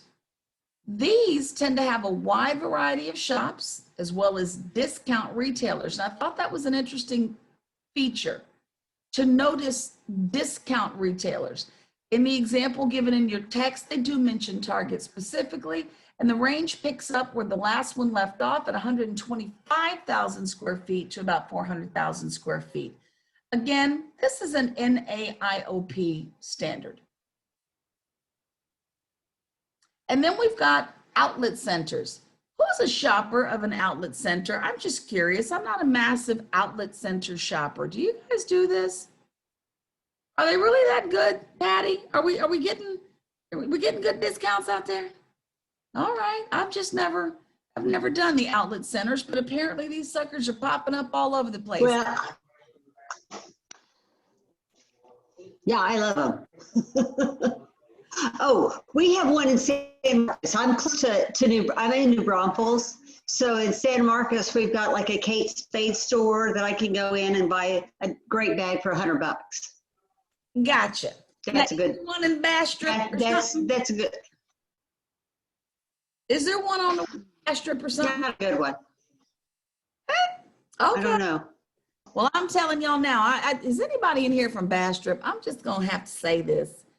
I am so not a fan of Bastrop. They got speed traps out there and they caught me as I was passing up that dang darn outlet area. Me and Bass Strip are not friends, but that's what these are. These are your outlet centers. And then we've got something else to look at. Lifestyle centers. Now, who knows what we're looking at here? This is my neck of the woods. This is why I chose to use these images. But what are we looking at in this picture right here? Who knows what this is? City centers. Oh, I love it. Love City Center, particularly Yard House. That's why the picture's in there. Down here at the bottom, is anyone familiar with what this one is? That's the River Oaks Center, isn't it? This is the one next to the Galleria at Post Oak. And now it just escaped my mind. This is when you're down 610 going a little further north than the Galleria. I'll think of the name momentarily, but these are in Houston. And they are similar to Main Street because of the socializing aspect, but lots of pedestrian circulation. And this is really a real life picture of City Center here, as well as this image down here. Both City Center, lots of pedestrian life, surrounded by restaurants, retail, some office, even some residential. There are upscale tenants in these places. Uptown Park, that's what this one is. This is Uptown Park. But they do tend to have upscale tenants like Lululemon, Cyclone Anais is in there, you know, Ruggles, lots of nice places, chain restaurants, specialty stores. But that's a lifestyle center. Then we get into something I find very interesting. We've got a couple in Houston, power centers. Now these are made up of large buildings, one level typically, surface parking lot, merchandise loading in the back. But they tend to be unenclosed shopping centers. So it's not like a mall that gets enclosed. These are out in the open. You enter each retailer from its own door, but massive big box retailers. There might even be some community use associated with it, and they are huge in size. 600,000 square feet. You might see power centers occupying. And then one more. Thanks, Taryn. I see you caught it before I did. It was Uptown Park. I didn't see you because the sun is blinding me from seeing my chat. And then the last one, you've got regional shopping centers. Now, this is not necessarily your mall. Does anybody know what these malls are? These are the, what is it? All of America. So There you go. You been there? Yes. Is it as cool as it looks like it is? Yes, it's nice. Am I crazy? But is that a full theme park in the mall? Yes. That's crazy. I gotta go there. And So- water parks in there too. In the mall, in the thing. All right now. So these feature large anchor tenants, configured like suburban malls or Main Street retail formats, but massive amounts of square footage. And again, lots more going on than just the shopping. So I just wanted to know, does that clear up for some of you kind of some of the differences? Because you may have people actually use these terms. I haven't heard them in years, but it doesn't mean people don't use them. Better wear running shoes. Thank you for that commentary. And when you're looking at each one of these different property types, the sun is killing me. When you're looking at each of these different property types, tenant mix, parking, who's going to manage all that stuff, all that matters. The contracts you're going to need to keep in place with certain vendors. Who's going to maintain the roller coaster? Are you kidding me? Now, these don't tend to be owned by individuals, but the factors are still on the table. Air conditioning for places like this, massive considerations. You know, all of your contracts for places like these regional shopping centers, everything is times 1,000. Housekeeping, broken sections of the actual shopping center. You don't get one crew cleaning everything. Different areas get cleaned by different crews that have different contracts. It's a pretty amazing thing to consider. But to Matthew's point, when you're in commercial, you got to narrow down what you're doing. And we've only touched on retail. We haven't even hit everything else. So if you're going to do retail, which of these do you think you might be focused on? And it is a question to ask yourself. With that said, what I'm loving right now, and it's only because you're allowing me to, let me put this back up for you, but I believe we've hit a point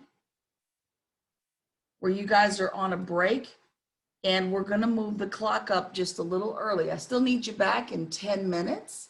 So I'll see you at 10:50. That's 12 minutes. See you back at 10:50, but the extra time I'm gonna give you for studying. So there you go. 10:50. We're about 10 minutes ahead of schedule. And I got to kill this sun. I can't see a thing. Oh. Woo. That was blinding.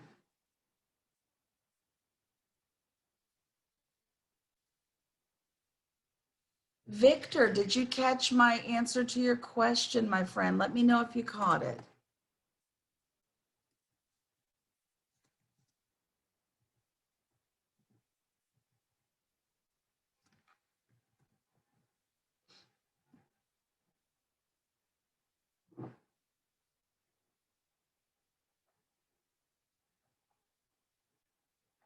Great, but thank you for at least asking the question. I appreciate you.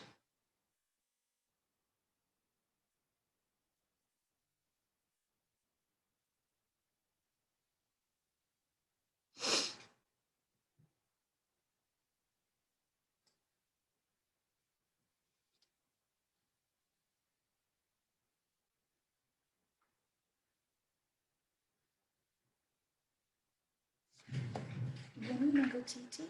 Come on, sweetheart, we'll go to the bathroom. Let's go.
We've got about a minute to go. We get back into it. Got about a minute to go.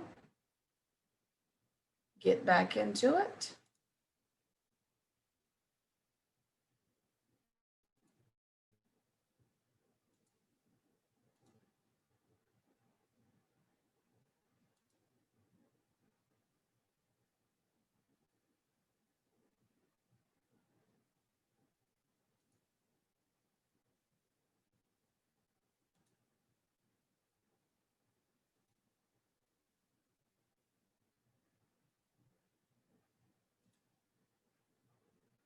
All right, putting the chat back up.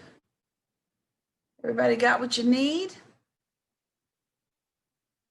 So, question on the table. Seriously, question on the table. When you guys are out in the world and you're in an office building, you're in a mall, you're at a shopping center, what matters to you as a user of any of those property types? And this really is wide open.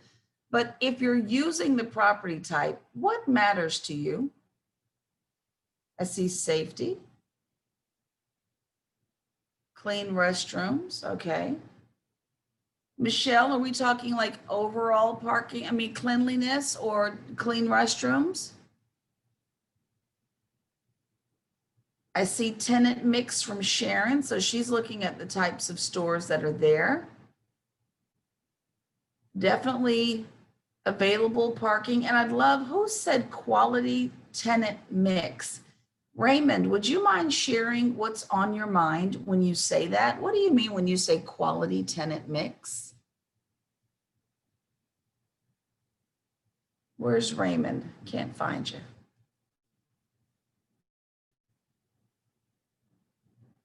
Oh, you're answering me in the chat. All right, there we go.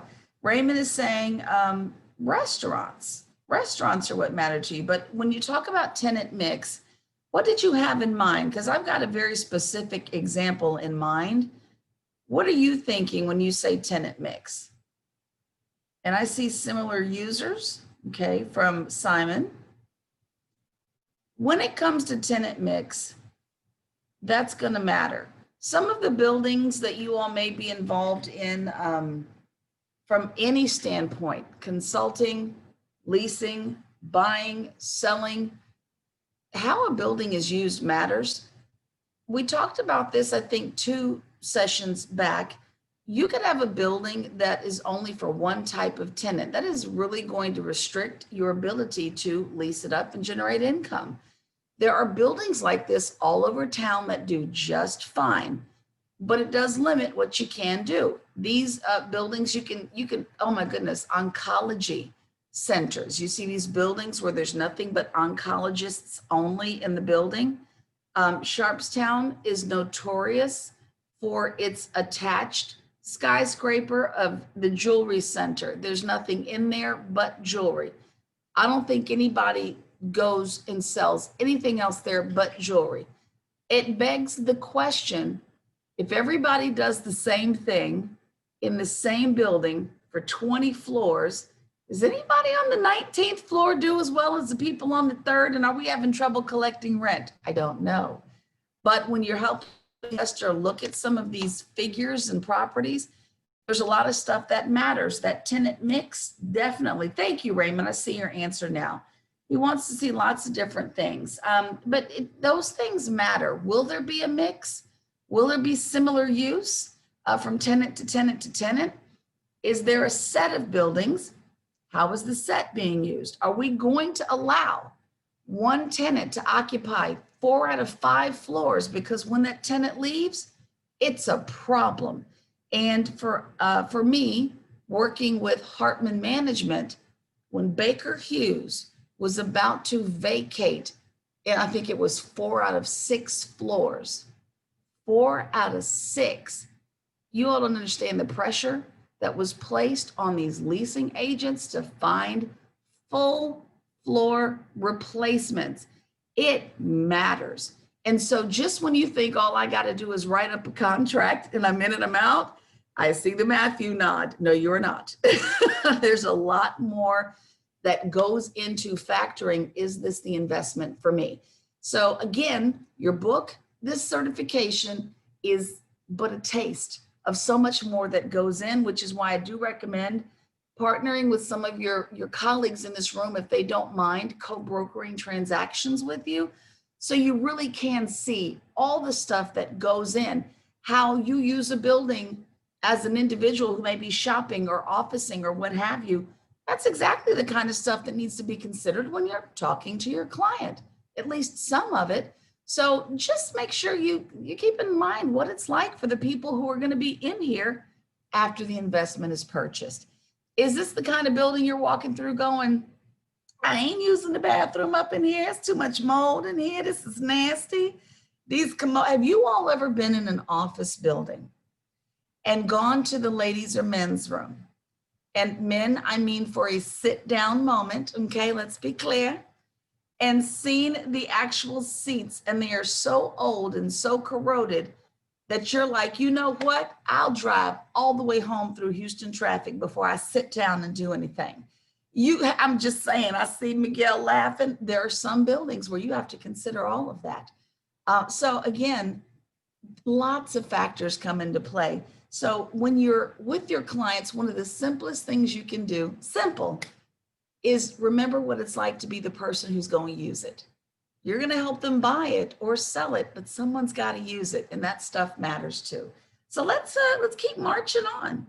But thank you. I see Raymond needs a gym and a museum and some retailers and a little amusement too. All right. Hey, by the way, did it ever occur to some of you that proximity to other business types might be a problem? How close do you want to be to the Colorado on 59? Just asking. I see some heads going, oh, who doesn't know what the Colorado is on 59? Can someone type in the chat, please, what the Colorado is on 59? Someone help our friends out who are not from our area. It is a strip club, and you cannot not see it. Daylight or nighttime, you're going to see this big monstrous strip club. Will this matter? Because your church client is looking for a parcel of available land, so you have to consider all kinds of stuff when you're helping your clients out. Let's do 2 minutes of exam review. A couple of questions I didn't get at the outset. Let's squeeze them in right now. So a couple things we needed to ask you. Give me a short list of why investment real estate properties might be acquired. Why might we buy them? Give me 3 reasons. I'm the investor and I want them for what? Cash flow, appreciation, and tax advantages. Absolutely. Patty, change that D to an A and you're good to go. There you are. Y'all got it. Now, what is the reason why an investment in real estate, commercial real estate, might not be happening? There you go. Personal enjoyment and living. Let's see. Which of these assets might you consider to be liquid? How about stocks? Yes or no? Yep. How about savings deposits? Yes or no? Yep. How about commercial real estate? Yes or no? Liquid or not? No, you guys are on it. How about telling me the thing that unless you're hired directly by somebody, you're going to need a license to do? There you go, collecting rent. You're going to need that. Salaried property managers employed by the owner do not necessarily need licenses, but if you're going to collect that rent and you're not salaried, you do need it. Let's see, effective agent communication would include what things? What would you be doing for your client if you're effectively communicating with them? You're assessing their what? Needs versus their wants. You're using their what efficiently, and yours too. And then we need to learn how to convey what to them.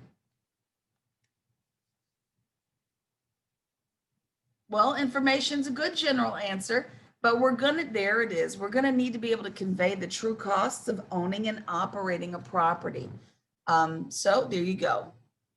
Owning and operating, maybe renting and owning. CCIM, you're pretty clear that it's the bomb diggity designation. It does offer networking opportunities. It does require membership in the organization. It is one of the most influential. Who are we representing when we are representing different parties to transactions? Who might we represent?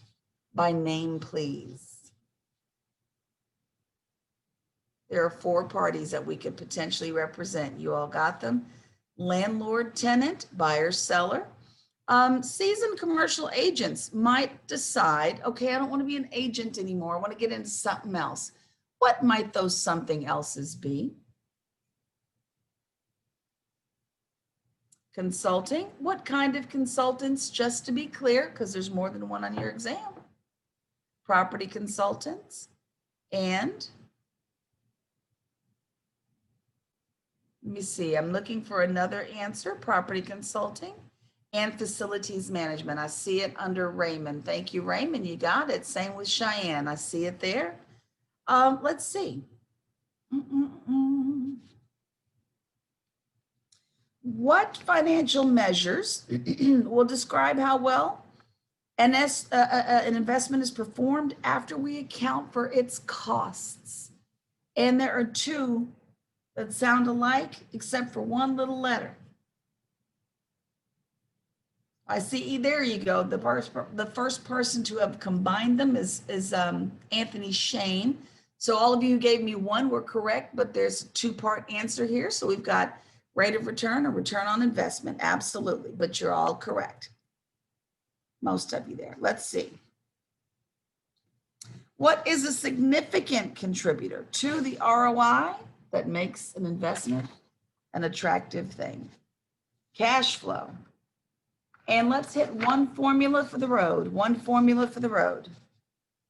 If a property's effective gross income is $600,000, it's got $20,000 in capital expenditures saved off to the side, or allowances rather. It's got $110,000 in operating expenses. What's our net operating income? $600,000 in effective gross income, $20,000 in capital expense reserves. There you go. You all got it. $470,000. So just remember that formula. Our income minus our expenses. There you go. Nothing crazy to put in a calculator or a spreadsheet. And let's see, based on what we've done so far, let me check out your new questions. What is the entity that is going to be regulating our oil and mineral rights here? Who's regulating our oil and mineral rights? The Railroad what? Commission. There you go. Y'all got it. And what's the concept that says the use that maximizes productive capacity of land? What's that concept called? Highest and best use. There you go. I still like option 4 because the Mish said so rule is in effect. There you go. You all definitely got that under control there. Double check. I'm gonna slip into section 4 just because you all have really grasped everything else. Let me slip into the new section, see what we've covered so far.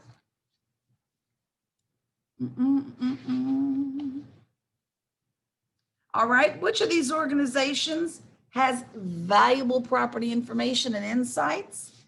Is it NAIOP, no gun jumping, SIOR, BOMA, IREM, or all of them? I see gun jumping. It's all of them. They all do.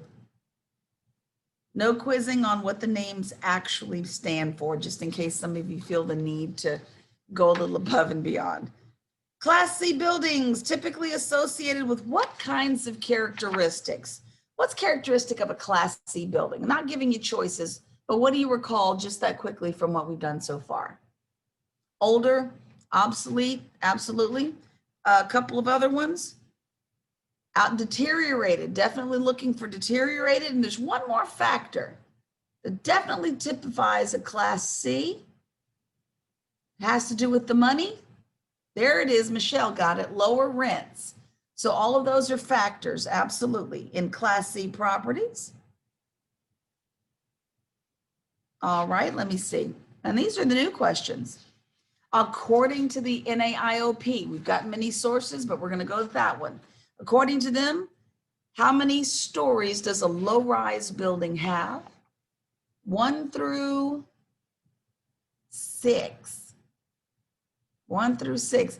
Anthony Shane, I already know that was a slip of the finger for you. I already know. I know you went for that 6 and slid over to a 7 by accident. And I already know you're mine. You were on it. Okay, let's see. Walk scores. Let me throw some things out there and you tell me if it's true or false of a walk score. Measured from 0 to 100, with 0 being the best.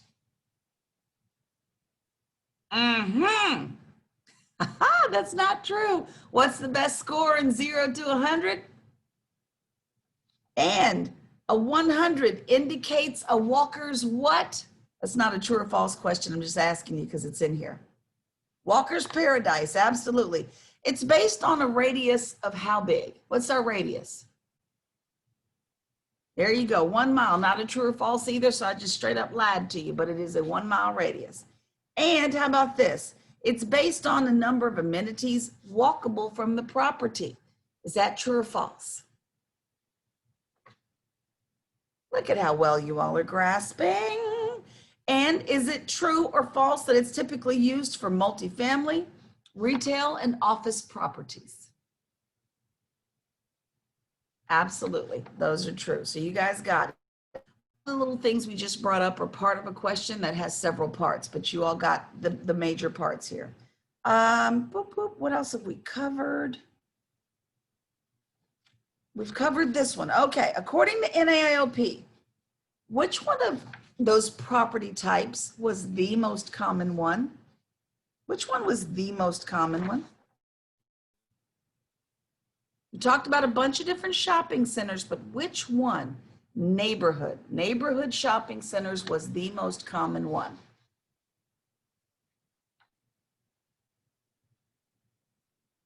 Now, I'm going to ask you this question, but it is not going to appear in your curriculum, but I would venture to say you all would know this. Which type of tenant is interested in highly visible signage? We're not covering this, but it is a question. Is it a multi-use? Well, there you go. We're done. It's exactly what it is. You all would have caught that on your own. That's why we don't have any discussion on it. Highly visible signage, valuable to retail tenants.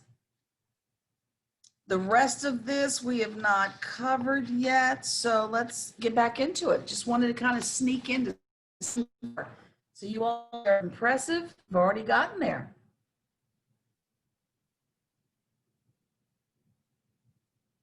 And then what I'm going to try to do is get you through break plus lunch. Break plus lunch. Let's make it. So here we go. We're looking at retail space metrics. Now, every section of your book discusses space metrics for the different building types. What we don't do here is analyze every set of space metrics for every building type. But to Quentin's point, when you need to look at what should I be considering, it's in your text. Again, wonderfully written book. So there's some key metrics associated with retail when we're looking at rent analysis, and these are those steps. Looking at gross floor area, gross leasable area, we've got gross sales area, and even landscape and walkway areas, about 10% of your gross leasable area. These are some metrics that might be associated with rent analysis and the space being used. Just want to give you an opportunity to kind of look at that. And the gross leasable area, total floor area leased to tenants, including whatever we're using in the basement mezzanine. Some of these places we're using as storage. I rent that stuff out too. Now we're looking at industrial, and this is one of my fave to talk about. And I think several of you in the room, no, it's not, Darren. I think several, somebody said I'm breaking up. Bisan, how am I doing now? Better? Yeah, you're better, but for some reason this time you keep breaking up and like freezing, but I'm not sure if that's on my end. No, technology wise, it's something I can't control, but I can always go back and repeat. So whenever y'all tell me I broke up, just let me know and I'll cover whatever I might have spoken through. So how far back did I break up? The last slide. Let me go back. We can do it. No problem. I think you might have heard me saying that every section of your book talking about retail versus office versus industrial talks about space metrics, right? Okay, and so you'll have this section in all of these areas of your book, but we don't detail it per slide for every single section. Even land use has a section on space metrics. So when you are helping your investor client look at these different types of commercial investments, go look at the space metrics section to get more detail on things to help them consider. So just wanted to let you know, we can't hit them all, but every section has one. So am I good so far still, Bisan? Thank you very much. And we were moving forward, just noting here, gross floor area, total floor area, including the common areas. But then we've got leasable area. So this is area leased to tenants. Sales area. This might be attributed to sales activity, excluding areas that don't have anything to do with sales. And then landscape and walkway area, according to the metrics noted in the book, might require a 10% limit. You never know. Different strokes, different folks, different owners, different thoughts. But we're going to move now into, industrial. This is one of my favorite things to talk about because it is massive. This is a specialization all by itself. Who does industrial? Who does it? Okay, you guys, Patty, Matthew, Taryn, this is truly your moment to shine because you already know the depth and the scope of how big industrial is. Industrial runs deep. If y'all are going to get into this one, I really do recommend just stick to industrial and just be good at it. It's massive. So your book tries to whittle down some stuff for you. And they talk about the fact that there's lots of different types of industrial. You cannot use the blanket term. You need to learn that there are multiple ways of looking at it. We've got warehouse space as a type of industrial. So when you say industrial, I may ask you, did you mean manufacturing or just warehousing?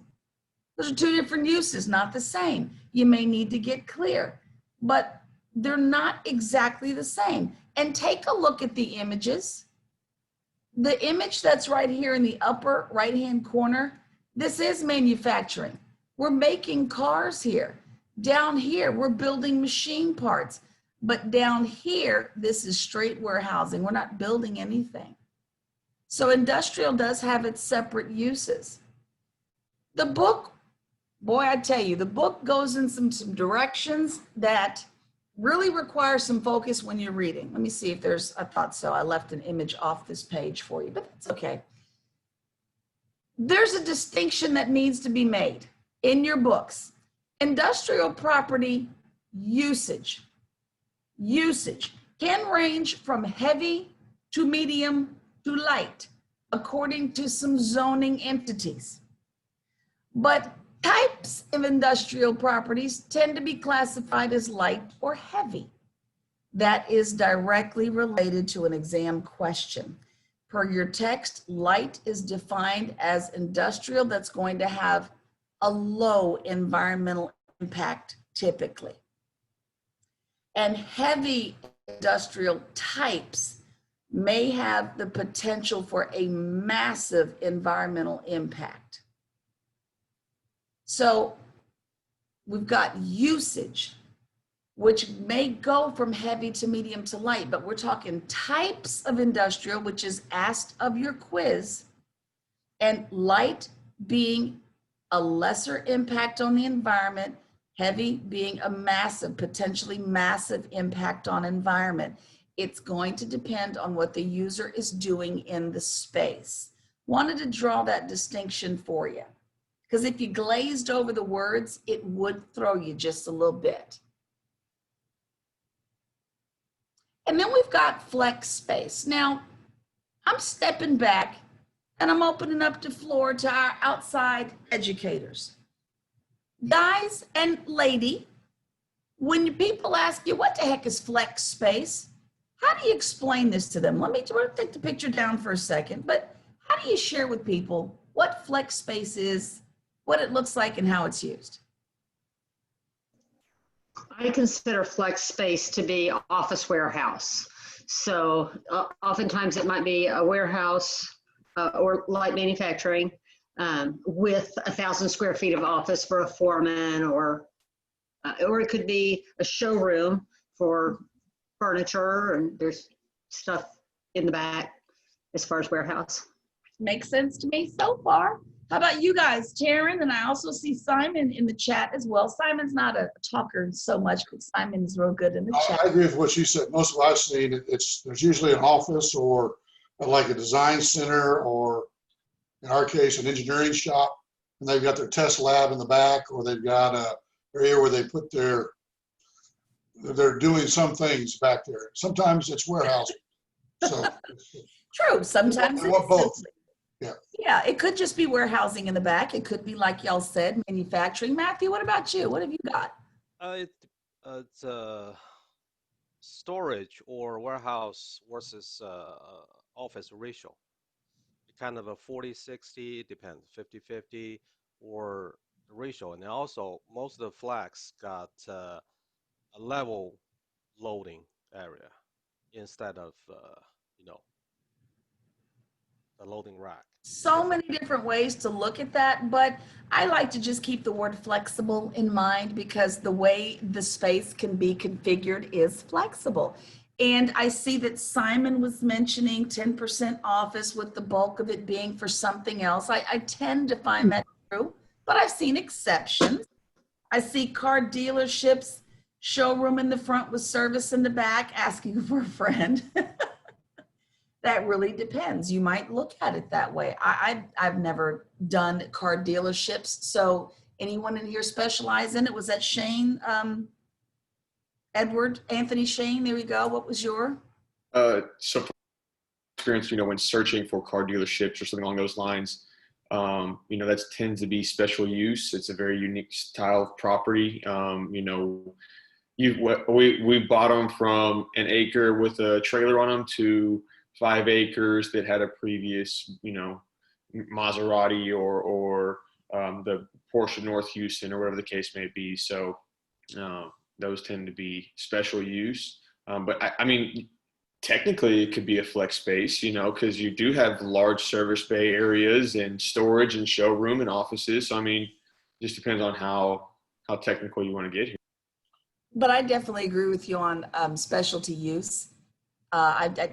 It's not like somebody couldn't call it that. I just hadn't heard it that way, but I know that you do this. So thank you for the input on that one. And yeah, Anthony, you already had written it down before we asked you about it.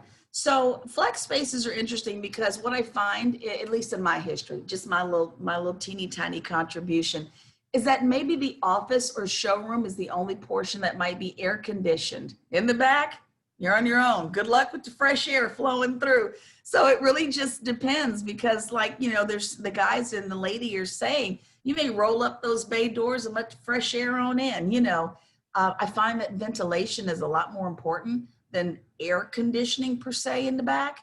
And the simplest way, how about this, y'all? Y'all let me know if you agree or disagree.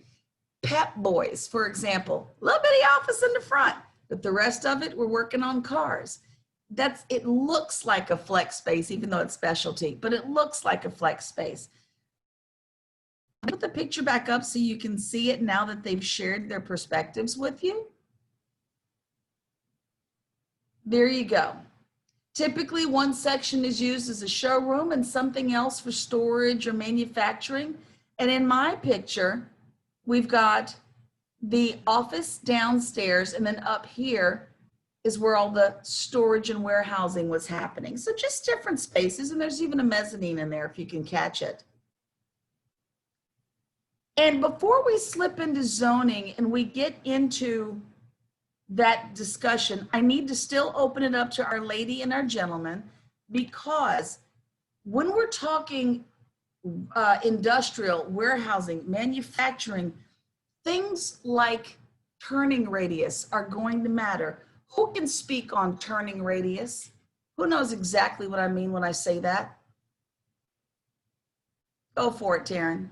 Or Patty, come on, the ladies too. Go, Taryn. Well, especially when you're talking about 18-wheelers coming in, it's how much room they've got to turn and maneuver.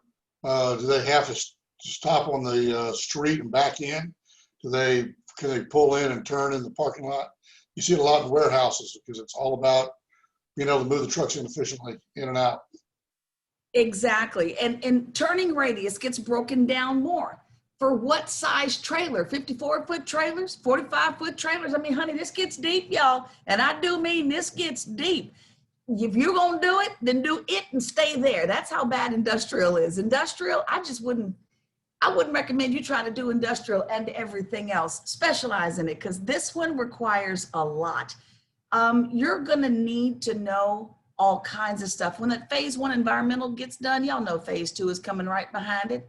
I'm looking for my head nods from my Patties and my Terrans and my Matthews. They understand that this is so specialized. What kind of roll-up doors do we have? Do we have the delivery bays that actually drop down, or are they grade level? All that matters. Go ahead, Patty, come on with it. There's so much to know. Heights, knowing heights and bay doors versus roll-up doors, and yeah. All of it.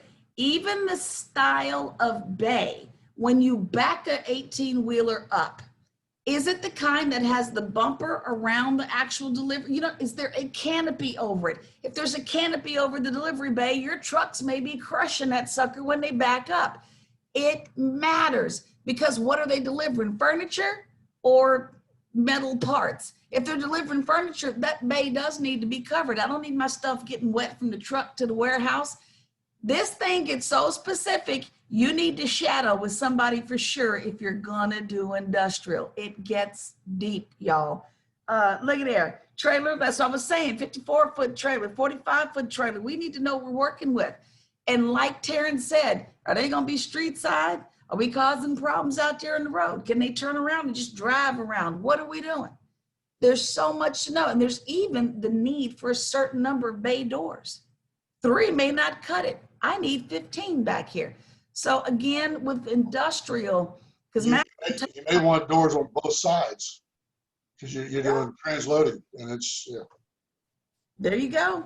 There's so much that matters. You know what I can't stand is a roll-up door that's not automatic. Call me old school, but I need to mash a button, not pull a chain. That just plucks my nerves. I'm old. I don't like it. Let's keep going though. I had to put that out there because this type of space is so specialized. There's a whole set of vocabulary that's coming with it that we never have time to discuss. But I like it. I dig it. All right, so does Houston have zoning ordinances? Y'all know the answer to this question. No, we do not. The Department of Planning and Development regulates land development in Houston, and within its extraterritorial jurisdiction, I need coffee. The city of Houston does not have zoning, but development is governed by some codes that will address how property can be subdivided. But I'll tell you now, many Houstonians don't think it's enough. The city codes do not address land use. Infamous real photos, look at them. Those are real. I'm not making this up. You see this house next to this parking structure? That's real. That is not superimposed or made up. I need to get you to block. You can drive by that thing yourself. Down here, this is infamous. You all have seen this. As a child, I used to wonder what the heck that was. Zone erotica right next to the Galleria and Dillard's. And if I tell you these people aren't budging, they are not moving, Justin. Zone erotica. If you want to get your, your personables, go on over there, right there on 610 in Westheimer. So let's take a look. This was the paperwork signed just this year. They renew this letter, I believe, annually. January 1st, the official City of Houston zoning letter. This goes out because some people need it. And it says, to whom it may concern, the City of Houston does not have a citywide comprehensive zoning ordinance. There you go. If you ever wondered where it came from, this letter is available on the City of Houston website. There's more information about how the city does do what it does, but to answer the infamous zoning question, there's the letter that goes with it. Now, let us take a look at our gentleman friend sitting in the window of his home. What is outside of his home? Who sees it? Do you see it? Put it in the chat. Anybody see it yet? And Taryn, I love your note of caution. He does say lots of surrounding cities do have zoning. And he's right, they do. There is a Taco Cabana right outside this man's door. I love Taco Cabana, but I would never want to live next to one. Cheap margaritas. You know what, Simon? I'm going to get you. Check out this picture. I told y'all about this mess yesterday, and here it is. Memorial Crematorium and Mortuary. People live right next to it. There is a story that the Chronicle ran with that image that shows, that talks about a gentleman that they wanted to interview, and he lives in a house that's right next to this, and they wanted to talk to him, and the man refused the interview, but what he said was, lawsuit, builder, gotta go. Because even the home builder that built next to this thing was aware of this, but didn't say anything. The builder knew that the person who was taking over the existing building was going to take it from its original use to a mortuary. And so the gentleman was not ducking and dodging the interview. He was ducking and dodging the ash. So every time they burn ash, that's just too much for me to comprehend, that I'm being covered in someone's ashes coming in and out of my home. Cars don't stay clean, property stays dusty. The idea that you're next to this, that's difficult for some folk. You can imagine what it might be doing to property values. And it's an infamous example of what happens in Houston. Let me see, someone wants me to go back to a picture. Which picture did you want me to go back to? Let me put it back up.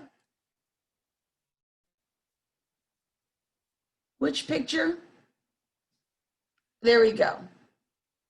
And these pictures are available from this angle, from other angles all over the internet, but you're looking for the Memorial Crematorium and Mortuary. The Chronicle has an article, I think the 20 worst examples of Houston's lack of zoning. And there's lots of pictures like these, not just these, but lots of pictures. I just thought these might've been some of the most intriguing. And Angela, it is definitely awful. A buffer zone, that's different than zoning that requires you do a certain thing. And buffer zones usually will separate retail, or I should say commercial, from residential by easing you out of a neighborhood and then creeping you maybe from a small gas station. And then we get over to a convenience store, and then we start creeping down the road, and boom, we hit a regional center. There's some buffer zones that will help you ease out of residential into commercial, but the zoning per se that governs who can build what next to whom, at least in the city, we don't have it. But Taryn brings up a good point. Know your city, know your market. And then we've got some environmental site assessments. Now this one I'm familiar with, and I want to try to pull this up for you. before we finish, even if I got to go dig it up day 12, who can explain what the ESA is? In the simplest terms, who knows what that bad boy is? Open up your mic and please share. Okay, nobody knows, so we'll just go there. Tell you. Okay, so phase 1 assessment looks to see if there was anything ever used on that land that would give you further concern. Phase 2 assessment, they start taking samples to see if your concerns are valid. And phase 3, you shut down for a while until you clean it up. In a nutshell. I'm going to give you the prize for summing it up. Class over. We're done. We're good. No, Pat, thank you. In the residential world, we do our inspections, and in a lender in a commercial real estate environment may ask for or order an environmental, let me put it back up for you, site assessment. They need to know that there's no trouble associated with what we're purchasing or helping you to purchase. So exactly to Peggy's wonderfully summarized points. There you go. ESAs, environmental site assessments, completed as part of the buyer's due diligence during their inspection period or their feasibility period. And there are the 3 phases. So sites potentially contaminated are these types of properties that your book decided to highlight for you. Rail terminals, gas stations, dry cleaning facilities that did the dry cleaning on site, not the ones that just took it and sent it somewhere, but the places that did it.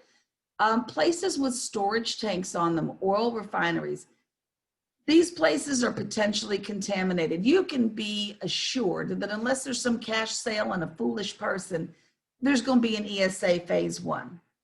And like she said, phase 2 goes into, we've got cause for concern. Now let's see how bad it is. And phase 3, that is the remediation phase, which means we need to pick it up, clean it up, clear it out. Now I want to show you something from Harris County. And Harris County goofed a little bit because the site is partially down. I'm very disappointed because I actually use this quite often, but the site is partially down.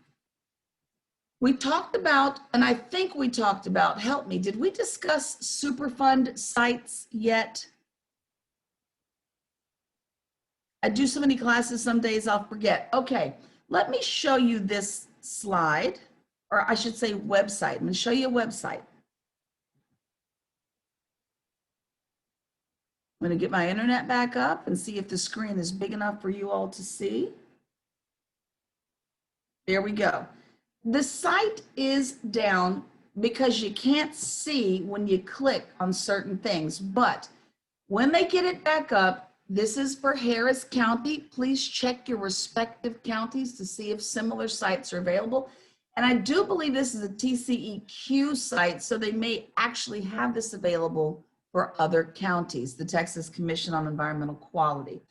But what we're looking at when we say Superfund are sites that have had trouble, environmental trouble. And if you want to know, are we looking in an area that had trouble? This map in general will say, yeah, we had some trouble over there. If you'll note, much of it tends to be closer to the center of town and east of town near our industrial areas and our shipping channel areas. But it doesn't mean it doesn't happen. Look up here towards Tomball, Jersey Village, up in here, most of Jersey Village. And what it is saying is there was a Superfund site here that required environmental cleanup. So if you're curious, now here's where I'm saying the site isn't working. Do you all see on the far right-hand side where my mouse cursor is moving and you see a bunch of arrows? That's not supposed to be there. Ideally, this site below it, where all these arrows are, would literally list out by name the companies that these stars represent, and it would tell you what the environmental problem was. Leaking battery acid, leaking paint. It was a paint manufacturing facility and paint was leached into the ground, or paint thinners. it would tell you that there were refineries pouring its sludge into the San Jacinto. So all that detail is missing. So the site right here where I'm circling again is down. When they get it fixed, if you just ever want to know, it will list old Superfund sites, new ones, and it'll tell you if they've been cleaned up or remediated. I will say this, once you know, you must disclose. So if you're gonna go looking at that, okay, once you know, you must disclose. If you don't wanna be responsible, don't look at it. Just Hey, say Bishop, what's the difference between a federal site and a TCEQ site? Texas versus federal government. And I'm gonna say, because I'm not an expert in Superfund cleanup, that it might be the level of damage. It might reference the level of damage, but this is just the Texas, see the Texas Commission of Environmental Quality versus the federal government getting involved. And it may be because when you're dealing with waterways and you start crossing state lines, then it is like a federal issue because we're not in a single jurisdiction anymore. So that may also be a factor. That's my best educated thought about that. But this site is very interesting when it's working. I just don't know why it's down now. I use this all the time. So just kind of letting you know that Superfund sites, there's some right there, but they're revealed when we do the environmental site assessments. They will show you what's considered a Superfund. I do want to draw the distinction here. Dry cleaners, horrible. If there was a dry cleaner on a property, and I'm talking about an old school one, Pilgrims. Does anybody know how bad dry cleaners are? Peggy, Anthony, Shane, Quentin, anyone, please chime on in. How bad are old dry cleaner sites? It's like having underground storage tanks for gasoline, if not worse. What does the perk do? That's the chemical that I can't say the name. What does perk do, Anthony, Shane? Do you know? I had an office that was an old dry cleaning site, and I was in it from the tenant standpoint, so I couldn't speak on it from that standpoint. But I mean, there's always something wrong. There's always something wrong. Smells. The property held water. When it held water, it killed all the. I mean, it was bad, and it wasn't disclosed. Oh, okay. It's bad stuff. Taryn, had anybody got any comments on dry cleaners in particular, because they're of interest? I was just going to say one thing about, there was a dry cleaner up kind of where I live, and they were dumping their chemicals into the ground, into a ditch. And it was, I think they had to do like some sort of testing. The mud district had to do testing for like 7 years because of all the amounts of chemicals and everything they were dumping. And because it was contaminating groundwater. And especially because that's what I'm looking for. Yeah, because there's quite a few properties in the area that are on wells. They're well and septic, and so it was just contaminating everything. It gets down to the water table. That's how bad perk is. It was so invasive. I think it's illegal now, but it was so invasive of a chemical that it would get into the water table. I'm not sure if it was clay or shale that would stop it. I think it's clay. That would be the final level deep in the ground that would stop perk. But perk kept going and going and going, and it would get down to the water. So this is serious, and it is, it's important, guys. We need to definitely keep the environment clean. But thank y'all for the feedback on that one. Is there a history of building like in residential of what was there before? There could be. And that depends on what's in the listings, what the owner knows about the history of it. But yeah, there could be. And I knew, let me just tell you, when it came to Sharpstown Mall, I knew exactly what was on that mall and where it was. We had the history stored for that property. And of course, because in this neck of the woods, everything needed a certificate of occupancy, the city also had record as well of what it was. So depending on how far back the records would have needed to go, there are records around that could answer that question for you. Sure. Back up here. How are we doing? We're doing well. Thank you again for the feedback. I told you guys I was going to let this be y'all's day. Industrial investments, that highlighted right there in that blue. Phase 1. These types of assessments can be used for any property associated with a loan. and they're almost always a part of an industrial investment. We mentioned it earlier, but it is part of your quiz. It is part of your quiz. And yes, Lord Matthew, the costs. I had just about lost a sale because someone wanted us to pitch in on a phase 2. We own the property. I don't need to buy a phase 2. Yes, Peggy. So just on a side note, anecdotally, I've built RV parks and I had to do a phase 1 to build the RV park for the lending process, and possibly because it was an SBA loan at the time, but who knows. But so that's how I mean, and I knew about them anyway, but the yeah, they're pretty serious and they are very extensive and they're also rather costly.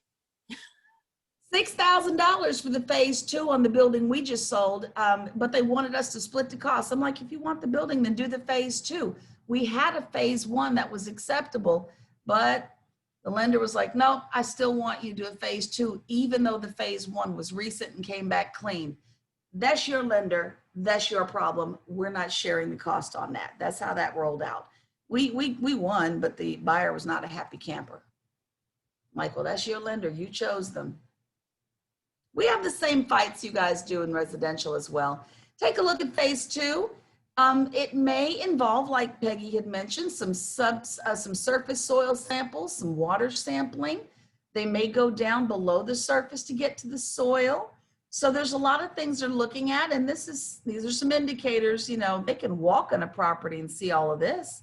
That just reeks of soil problems. Real pictures. Drum sampling, if any drums were left on the property. All kinds of stuff they're looking for. Let me double check something real quick, my friends. Great, we're doing good. And brownfields. Brownfields also come up on your exam in a very simple fashion, but in a nutshell, contaminated or polluted land. Very simple, nothing major to really just kind of dig in on, but there's much more to know about them. Again, if you're going to deal with industrial, like we were all sharing with you, there's just lots to know. The brownfields talk about contaminated or polluted land. And then we've got disclosure. So agents, you need to be aware that legal liabilities associated with the disposition or sale of properties with environmental issues can be serious and expensive if not properly disclosed, like Anthony Shane had kind of brought up in the first place. And if cleanup is happening, they do need to be correctly managed under state and Fed guidelines. Make sure, to the best of your ability, that your clients disclose whatever they know about property conditions. You can use a TXR form 1408 to accomplish that goal. And you all have my list, so you'll know it. You'll see it when you get there. Additional specialized information when working with industrial properties, regardless of what they're for. Your text does have great information, like Quentin vouched yesterday. So be sure to continue reading because, again, ceiling heights and docks, you're also going to need special equipment to do your job. I'm not trying to be facetious, but you do know you cannot run a tape measure up a 55-foot ceiling, up a wall. You're going to need a tape measure that works with lasers so you can see how high the ceiling is. You're going to need a different set of equipment, my friend. So keep learning when it comes to industrial. All right, pushing forward, pushing forward. I see somebody needs to go vote too. Major CRE investment types. Again, classifications by quality. And this was looking at, multifamily. This is multifamily here. There's not a lot of difference, from A, B, and C across multifamily to commercial when we're talking about general terms. Most prestigious, newest thing on the block, highest rents and selling prices, great amenities like a doorman. Some of them have laundry services, valet, concierge, blah, blah, blah. That is not my life. That's why I'm low-key hating on these people right now. But that's a Class A. Then we've got our Class B, professionally managed still, but we can see the difference even in this image. They're still in good locations. They're still in good to fair condition. May offer some amenities that look a little bit like what's in a Class A building, but there's some obsolescence, little issue here, maybe a roof problem there. So there's some deterioration issues that might be in place with the physical building. And then when we come to a Class C, not a lot has changed between the, let me see, the commercial properties versus the residential ones. We're talking still more deterioration, definitely older, lowest rents in town. We can see that by the way this thing looks. You can glance at it. This is definitely built in the 60s and 70s in Houston. So the classification types tend to follow some similar guidelines.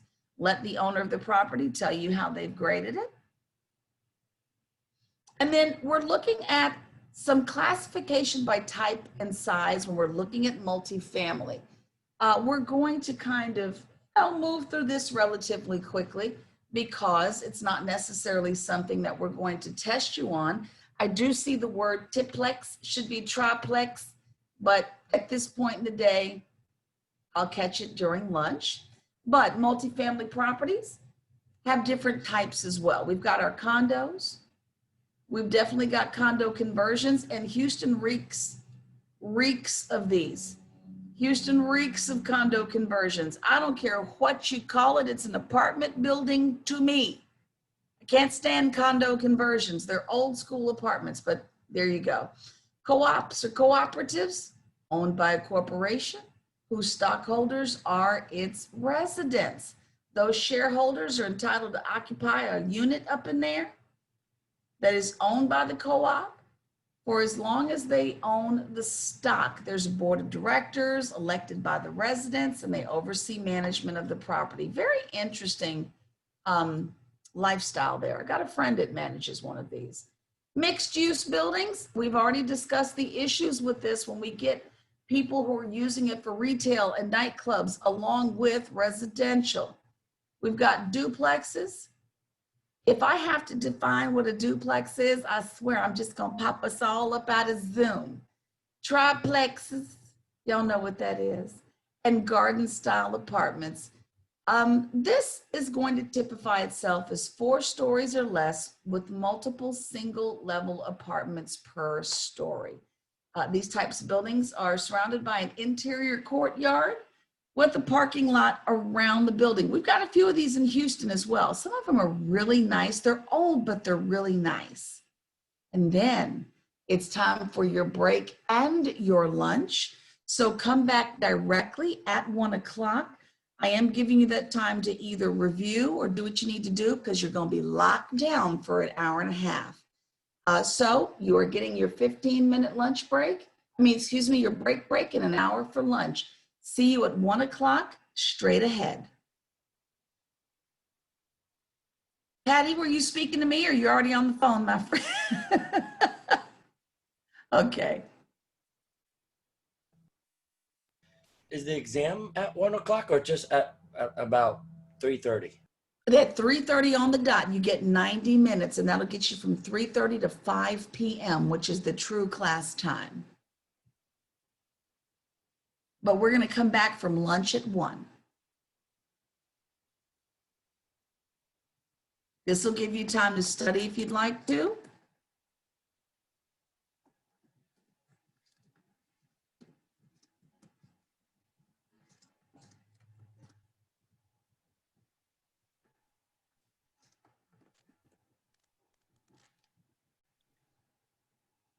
Hey, Mish, how big was that property where you did the phase 2? Oh, that building was on John Rollins off of I-10. Is it John Rollins off of I-10? Oh, let me look up. Hold on. Let me just look up my OM. I've forgotten the size on that sucker. It was an office building, single story, used for like medical. Let me look at my OM. I'll tell you. Okay. Okay, sure. Thanks. I totally forgot. It's been about 2 years since we sold it.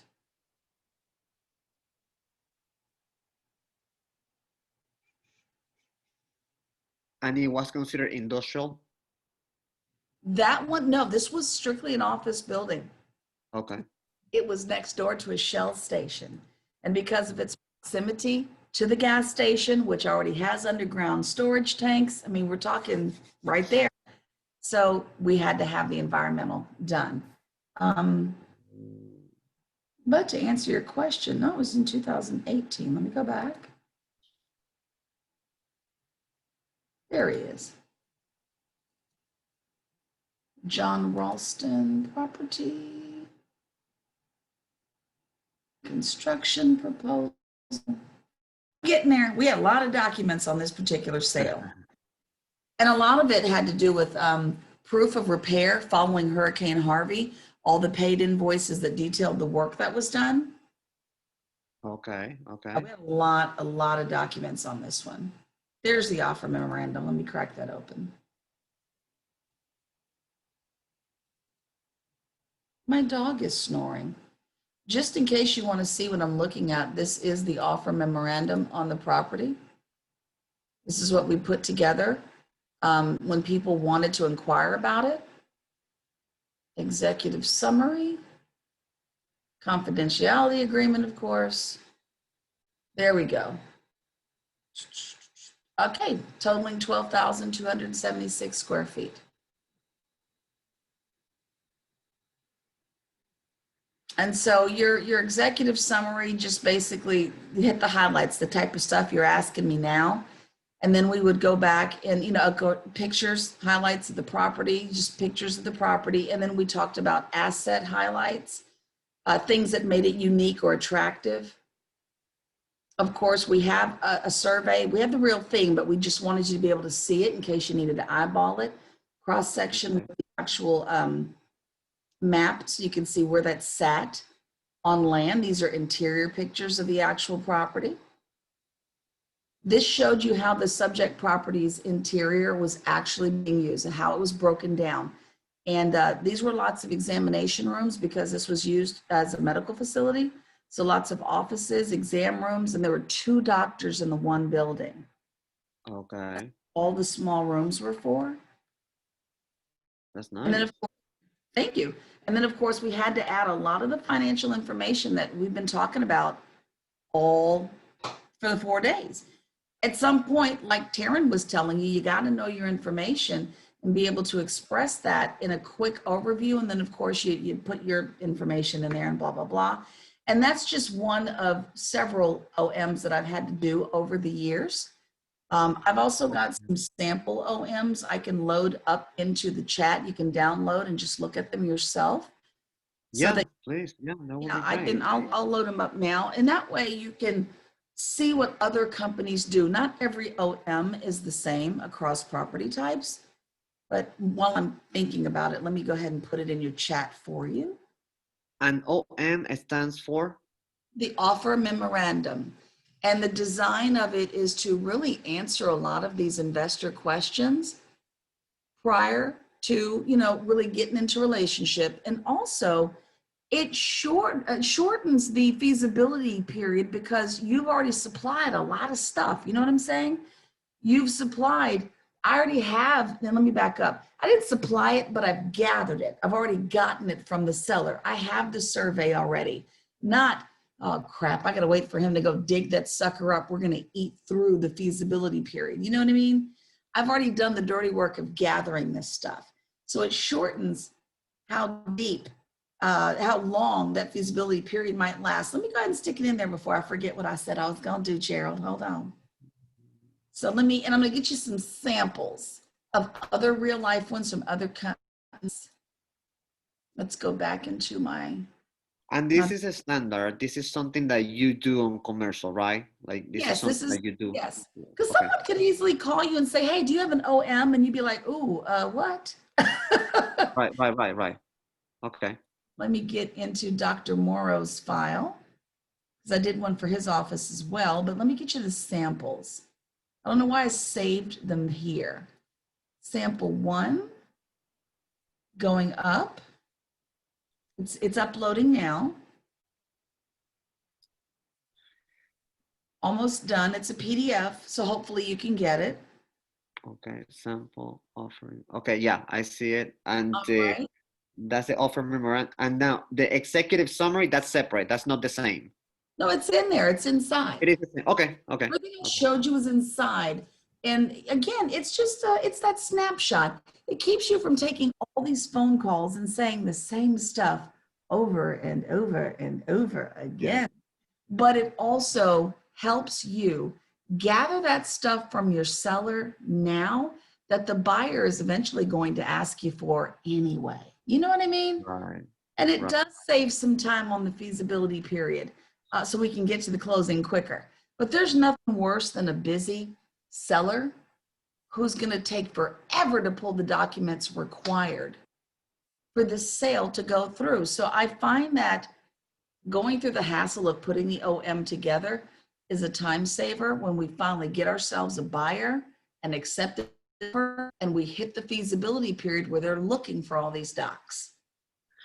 And do you usually give that to anybody who asks you, like anybody who contacts you, or you do some type of, I don't know, like, hey, who are you representing? Or I don't know, you mentioned something about making sure that people are real, like making sure that they are, so I don't know how. If a person is asking me for it, I may ask them to sign a separate confidentiality agreement prior to me signing. But if they're working for a company I'm familiar with, like they're coming from a Trammell Crow, or you know what I'm saying, or some other entity, and I know them, then the confidentiality agreement is already implied by receiving the document. So if you're a stranger and I don't know you, I'm more inclined to have you sign, and then I'll send. Oh, okay. You know what I'm saying? It's like Colliers International. I have friends who work there. Many times they call, I already know who you are. Hey, yeah, let me send it to you. The confidentiality agreement, the CA is already implied. It's in there. But if I don't know you and you're a small, you know, fish in a big pond, sign it, please. Okay. And then also your client's attorneys may have one for you and require you to give this out every time. You never know. Right. Okay. Okay. So Perfect. there you go. But those are just some samples of other companies and what they put together.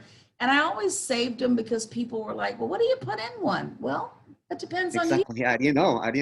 I wouldn't have known. Yeah. And this it is does. great. It changes from owner to owner. And some of it is about what do they feel like disclosing in a document that is technically free floating. I mean, once it's out there, right? Right.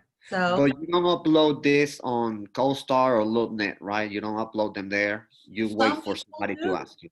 Okay. Some people do. I've seen them on CoStar. Okay. Here's the property flyer, knock your socks off. Seen it. Right. Yeah. Yeah. I Okay. think it really, the residential MLS. What did your client give you permission to do? Right. Some listings have to remain private. It's same thing here. Your client may not want all this out there in the cyber world. Right. Right. Okay. Perfect. That's actually very interesting. Very good information. So. Wonderful. Now you go have a lunch break. I'm just teasing. I'm not going anywhere. What else do you need, my friend? That's I think well, I only have one more question. Sorry. I remember you mentioning when you're working with a tenant that you usually get a percentage of the total base rent for the term of the lease. Right. That's typical. Mhm. That's the typical, not the half month rent like you said, like somebody did or something like that. Yeah. So now, for if you're representing the landlord,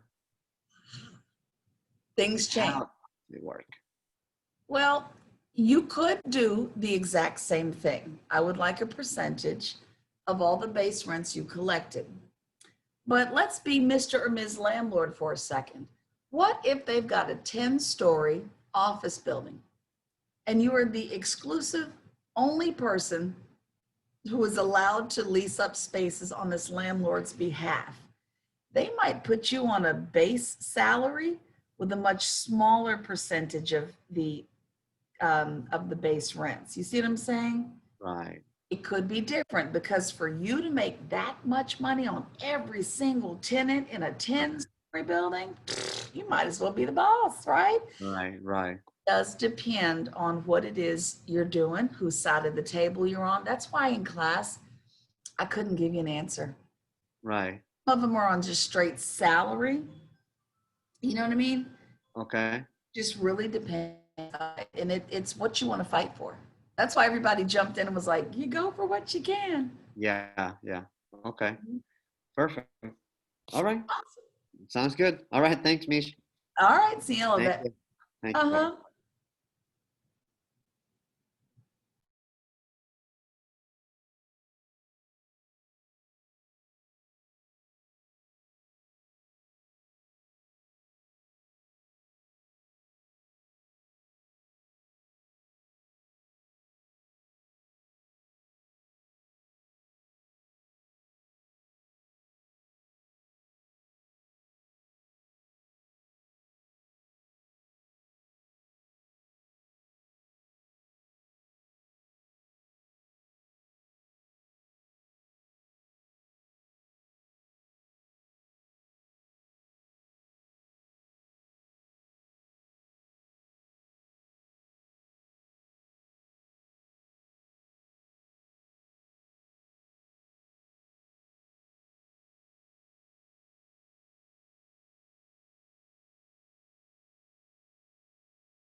Sharon.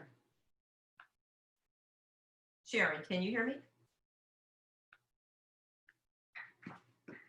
Sharon.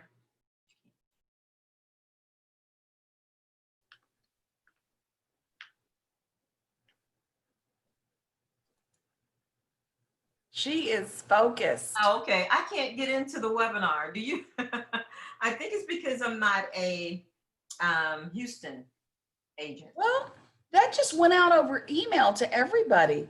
It says when I tried to sign in, username at HAR. You know what? I will tell you this, when you register for classes under HAR and you're not a member, they're allowing people to get membership, so to speak, on the consumer side of the website. Ah. Lady might have forgotten to tell me that. That might have been what it is. Gotcha. She was like, anybody can log in. I said, okay, well then I'll share it. But now that you mention it, Probably what it is, and I need to know about team building. yeah, and Virl is amazing. So try that, see if it helps. What is it? I didn't hear the last part. You say try. No, what? I just said Virl was amazing, but try logging in and creating an account on the consumer side and see if it'll let you in. Hey, Mish. Yes, sir. Was this for Virl's webinar? Yes. It does not require any HER membership. All you got to do is click on that link in the on the webinar to register, and it should let you join it because it's just name and email address. There is no HER account required, but it is an HER Teams webinar. So let me see. Let me send it over to you, Carolyn. Let me put the link Thanks, inside Ronnie. here. Perfect. Yeah, no problem. Hey, we're back officially at 1. Yes, sir. 1 o'clock. Okay. Okay. Thanks. You have my email address? I'll put it in the chat actually. You know what? Maybe that's why I can't. I'm gonna put it in there in just 1 minute. Let me copy it real quick. Sounds good. Thanks.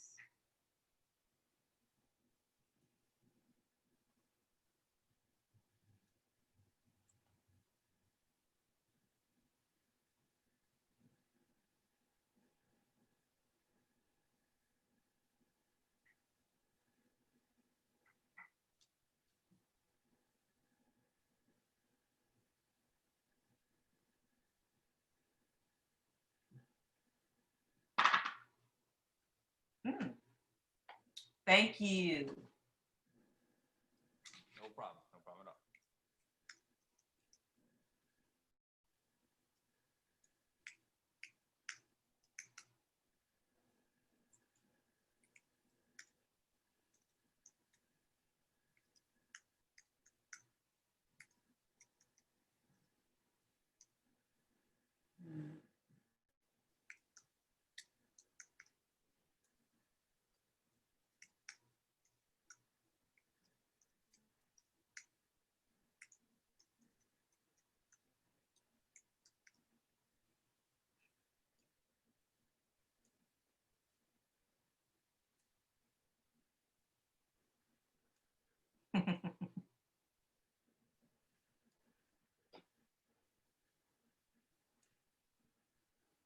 Oh no. It's gonna kick me out of the other meeting. It's not letting you in? It'll kick me out of the other meeting because I'm Oh, you already, can always come back. You can always come back. okay, I'm gonna do it. Yeah, we'll be here.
Be sure to grab your snacks, wrap up your phone calls. We'll be back in just a couple minutes, guys. See you in about 2 minutes.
All right, looks like everybody is pretty much back.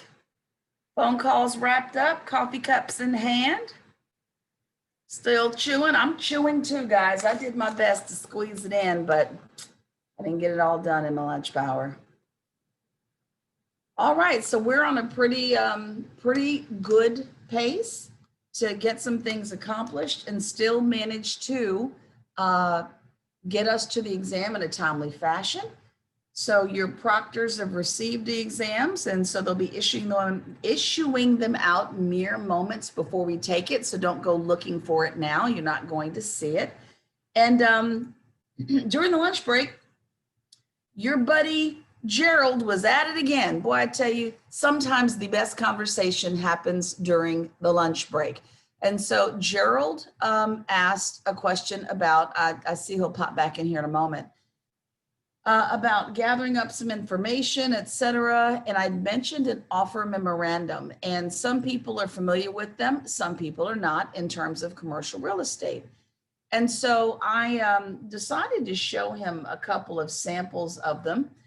Let me just say this. If you're working with a buyer, then you want to ask a seller of a commercial property that's, already up and running, it has tenants and et cetera, if an offer memorandum is available. Sometimes someone might call you if you represent the seller and ask if an OM is available.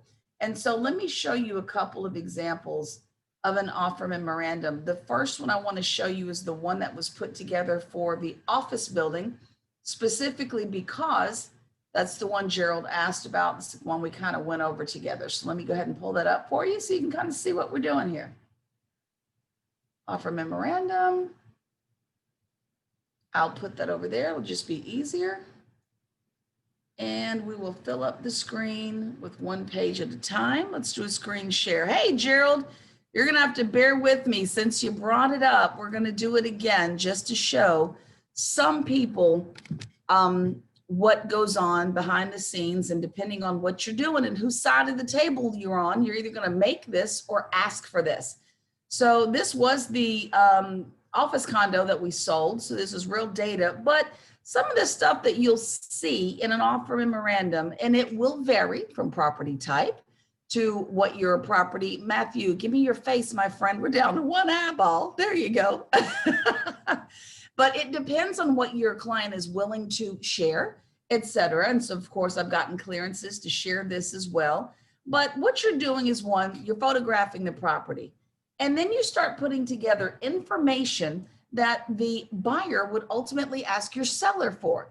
The good thing about putting one of these together is that you're going to shortcut the time it's going to take when you finally get a buyer for your listing and they start asking your seller client for data.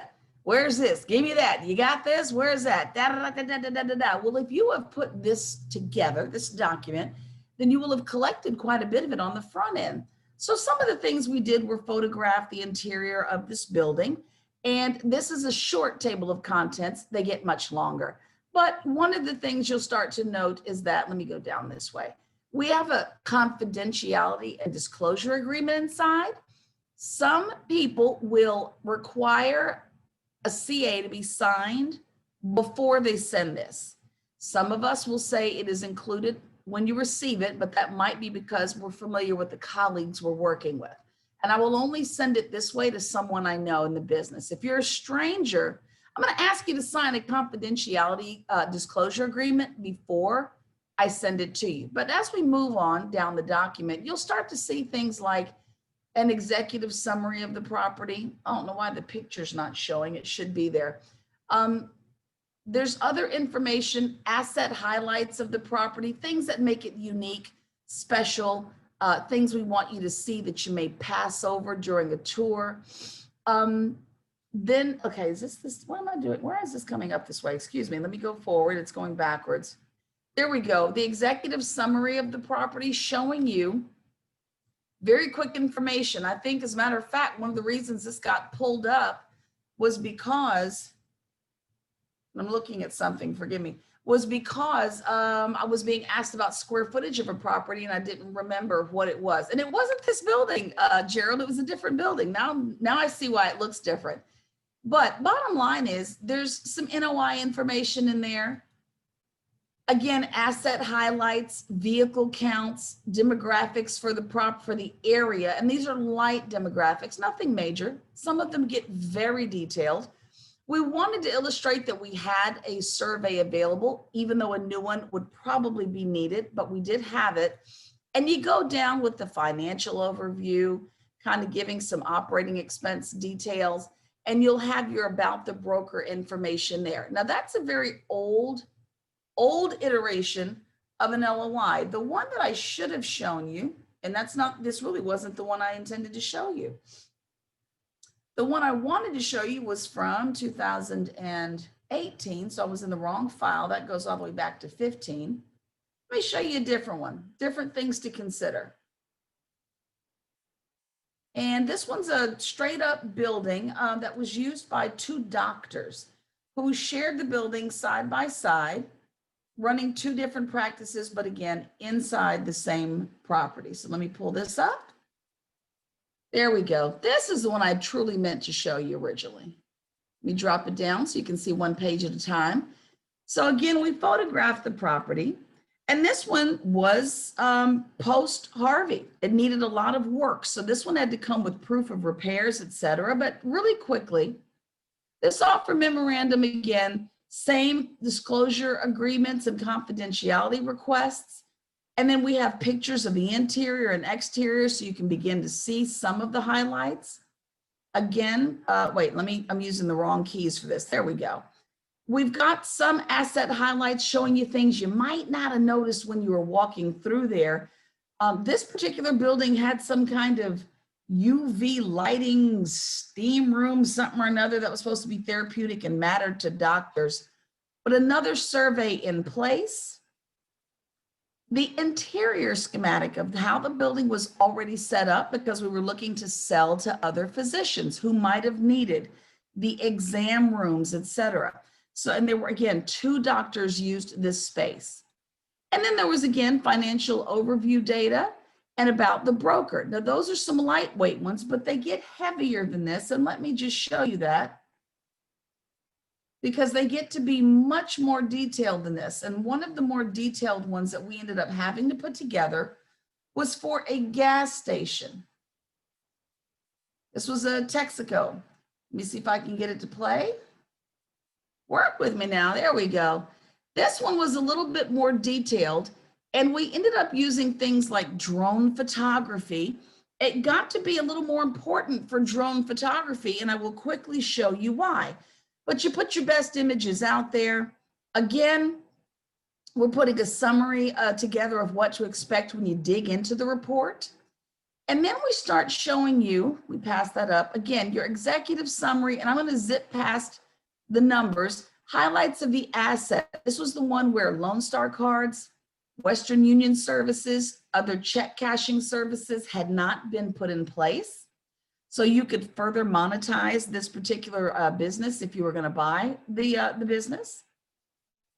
There was information like, here's our survey. Now, of course, this is shrunken down and they're going to want the real thing, and we had it. But the drone photography came in handy because, look, we can at least show you the parcel and how it lines up with what we see in the survey.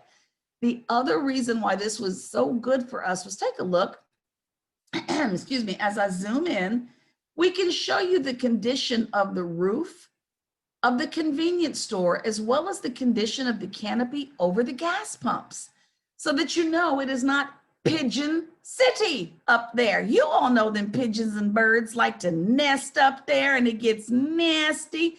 So we were able to show you that, you know, we mow the tract of land, we keep the land clean, etc.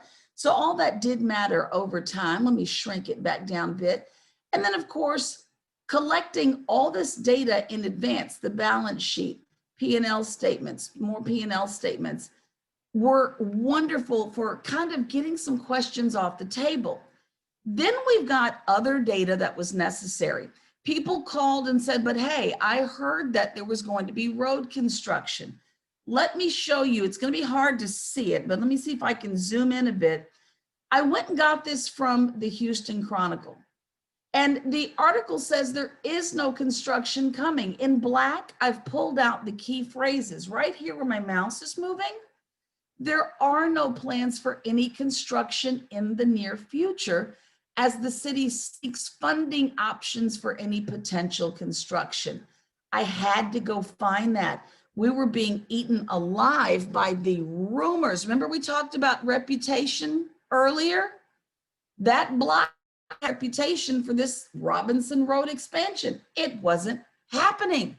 It was just conversation. Reputation was killing our ability to move the property.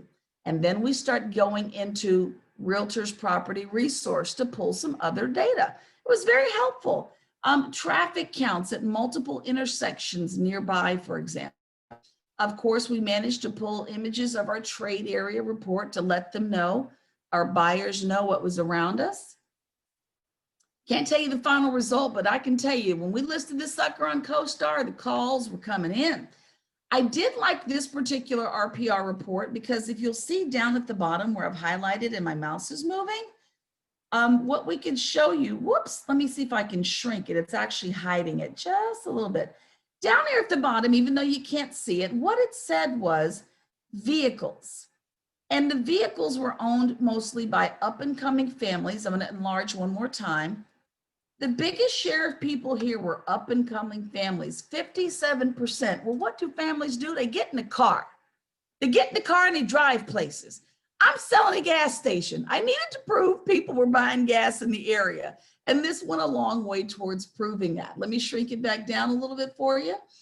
The next page that we pulled was just showing some growth in the trade area. So of course the yellow was the future year for 2023, and it's illustrating growth for our zip code. We also managed to pull reports that showed this was, I loved this, the commute time. Take a look. People were in their cars doing what? Burning up gas. Needed it. You know what I'm saying, Gerald? That was valuable in selling a gas station. And even better, Look at what came up through RPR. 85% of people in there drove alone. That's what? More cars at the pump, y'all. So this really, really did go a long way towards helping out. You may not have access to CoStar yet, but you have tools that you can use. And then one of my fave, and this may help with people looking to open certain businesses inside retail centers. This one was the too much, not enough report. Let me see if I can zoom one more time. There you go. In blue is everything that there is not enough of in the market. And in beige, which is the worst color because you can't see anything, it says too many. There's too many of those. And then you look down, let me see if I can zoom one more time. It's just so small. There we go. So when we're looking at what kind of businesses were in the area, gas stations fell on the not enough in the area side of the line. So it would let someone know you're not competing with 25 gas stations in the same zip code. Very helpful stuff if you just don't want to pay. How much were y'all paying for CoStar? There you go. This resource worked out really well for us. And this is the too many side, by the way. So there were too many sports, hobby, and musical instrument stores. There were too many lawn and garden stores. There were too many home furnishing stores. So again, all of that data came from RPR. We really had a good time with it. And of course, you put your About the Broker together. And I've put in the chat, if you all can see it, let's just close everything. I put in the chat for you some sample offer memoranda in case you wanted to put something together yourself or just keep an eye out for what you might need to look for in the future. So there you go. Just wanted to share. Gerald, did you manage to get the docs? They were in the chat for you? Yes, I did. Thank you. Yeah. You're very Really welcome. good. Thank you. There you go. Sharon, commercial listings, leases, well, let me just say this. You can actually see how long listings have been sitting. I've seen some lease listings sitting for over 100 days. I've seen people want to move on buildings in a matter of weeks, and I mean like 2 weeks. It really depends on where the building is, what it is used for. Is there a shortage of that kind of building in the market you're trying to sell in? But I've seen some stuff move lightning fast, and I've seen some stuff just sit there. It might also depend on how the building is performing. Is it an obsolete sucker? Did it get damaged in Harvey and nobody fixed it, but you took your insurance money? Lots of factors go into it, but you can always see that data in all of these databases we mentioned, how long these listings have been sitting there. You can see that. So just wanted to share that with you guys. I see traffic and demographic information, a lot of that to you for free because your realtor members is in RPR for you. It's a great first start. So just wanted to make sure you knew that. I am a member of our member benefits committee. So it's a habit of mine to share what we've got available as resources. So still moving on, and let me put the chat back up so I can keep up with you guys. Awesome. We are going to do one more section, maybe 3 slides after the next break. We go straight into exam review, then we have a good break, and it is time for your test. Just want to kind of gear you up for where we're going. Multifamily market analysis. We're on 97, I believe, in your book. Lord help me if I got it wrong. But here's a little bit of a breakdown for you. And this, of course, is in your book, so I don't need to read it to you. But at least 50% of the market were 30 years old and younger for multifamily markets. And again, this is in the US, not necessarily in Texas. The book did go general for you. So when we're looking here, the most commonly leased multifamily structure was for 5 or more units, making up 43% of the renters market. Well, most of us in Houston, 5 or more units. So you can kind of see where that fits in. An increasing number of renters, marking more than 50,000, and it should be making more than $50,000 a year, opting to rent rather than own. Now, where's that coming from? Why do people want to rent more so than own? And I'm depending on your markets. Why do some people want to rent versus own? Mobility. I definitely, okay, someone's on the phone or at least has a TV running in the background, but mobility, absolutely 100%, yes. You have a career that takes you out of the market and don't want to buy a house, get it. What other reasons? I think, Quentin, did you have one? That was just the ear twitch there? Okay. Someone else, Peggy? Keep their money in their hands. And there's a big argument back and forth between owning versus renting. Absolutely. There are some people who are scared to death after Harvey in my market. I got to admit, I'm about to buy and I'm petrified because we're building so much stuff that I don't know where the new water is going to flow. Where it flowed 2-3 years ago ain't where it's flowing now. I am petrified. I'm not even gonna lie to you, scared to death. That's why I keep my eyeballs on that flood water monitoring system. I showed you all that, right? Yeah, I keep my eyes on it because I'm petrified. So when areas have been hit by disaster, folks are like, never mind, let that be the landlord's problem and not mine. You never know what motivates people. Any other reasons, Ronnie, that you all have seen, Chris? I mean, any other reasons y'all have seen? Well, it looks like a whole bunch of folks have opted for it. So we hear these folks and have that honest conversation. Jobs from Matthew, absolutely. Bad credit, well, that's always a given. And after people have begun to lose their jobs, thanks to COVID-19, that's a massive factor. Multifamily market analysis in your book. I don't have to read to you, but it's just taking a look at the Dallas, Fort Worth, Arlington MSA in particular. We've got another one, the Houston Woodlands Sugarland MSA is also another one. But 18% of the total pop around these parts are in these two MSAs in apartments or multifamily housing. We've got almost 20% in these two areas alone. Across Texas, 14% of all residents reside in apartments.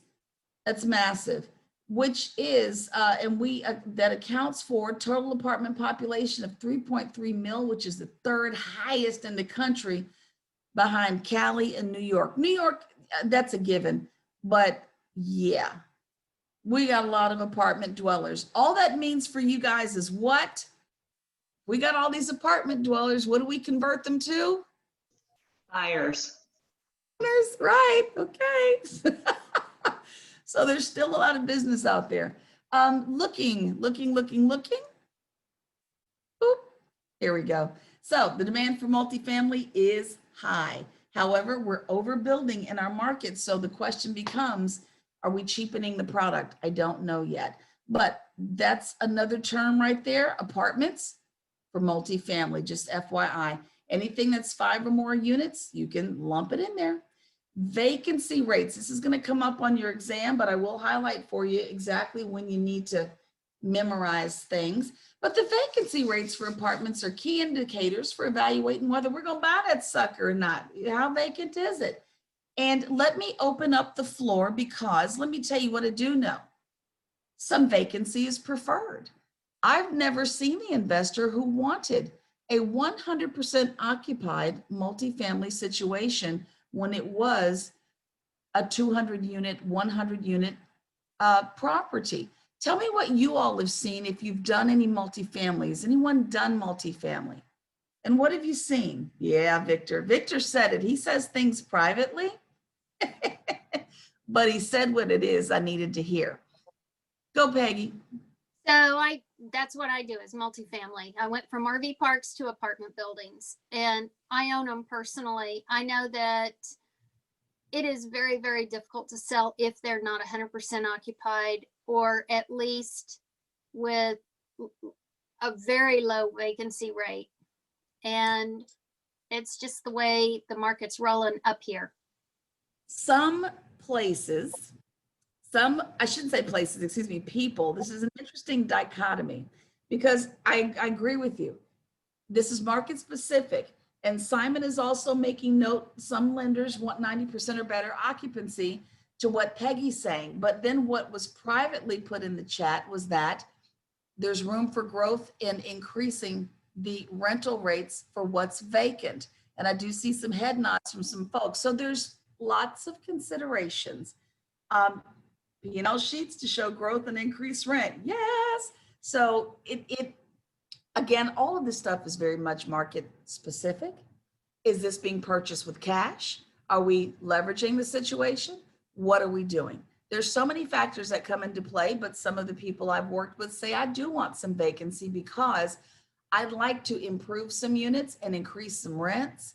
The units look great, but I want to increase some rents. There's a lot to consider, lots of stuff on the table, but thank you for my private chat over there. Always a good time in the private chat, boy, I tell you. But I think what this is showing you is that the one size fits all theory, that this is the way it happens, doesn't work for everyone. Superior buildings can suffer, and I found this interesting, from higher than market vacancy rates if the reputation of the management is poor or if building appearance is poor.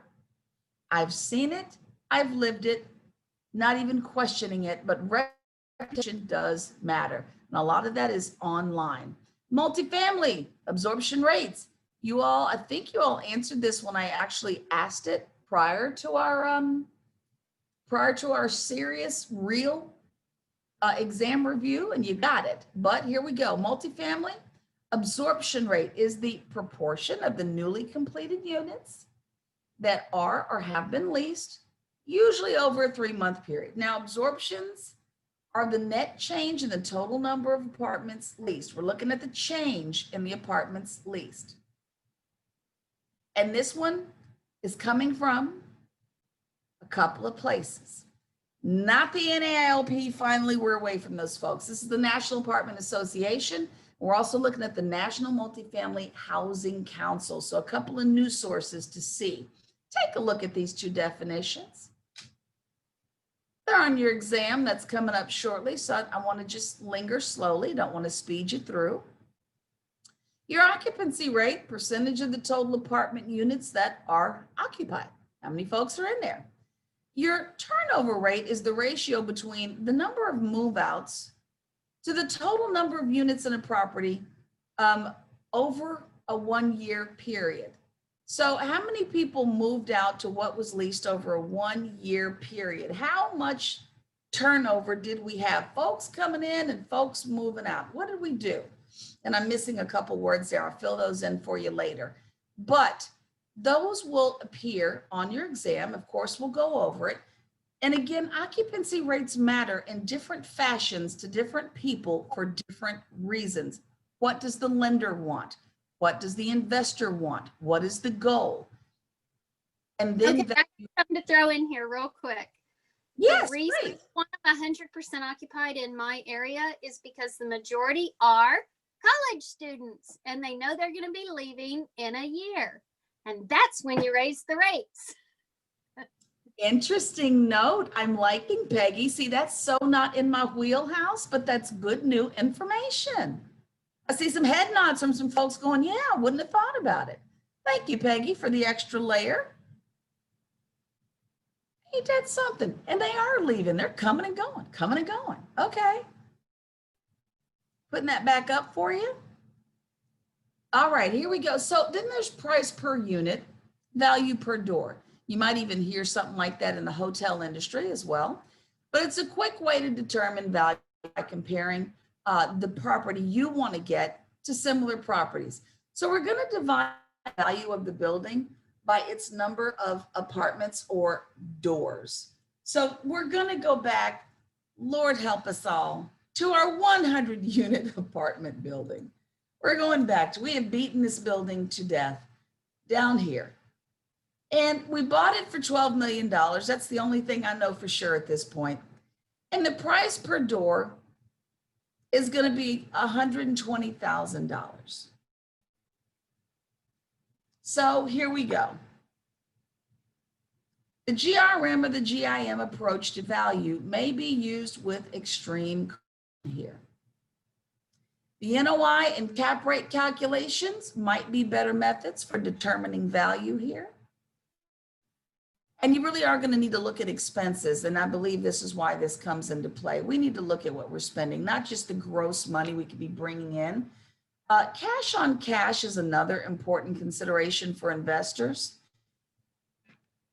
And again, the GRM and the GIM approach, that's the gross return. And we're not looking at that. We need to look at how much rent are we abating? How much are people not paying just because they skipped out on rent? And now Peggy puts college students in the mix who have 6 jobs, 15 classes, and we're, spending money on parties and whatnot. Are they even making the rent if mom and dad aren't covering it? So why is cash on cash maybe better? And take a look at this gross rent multiplier information.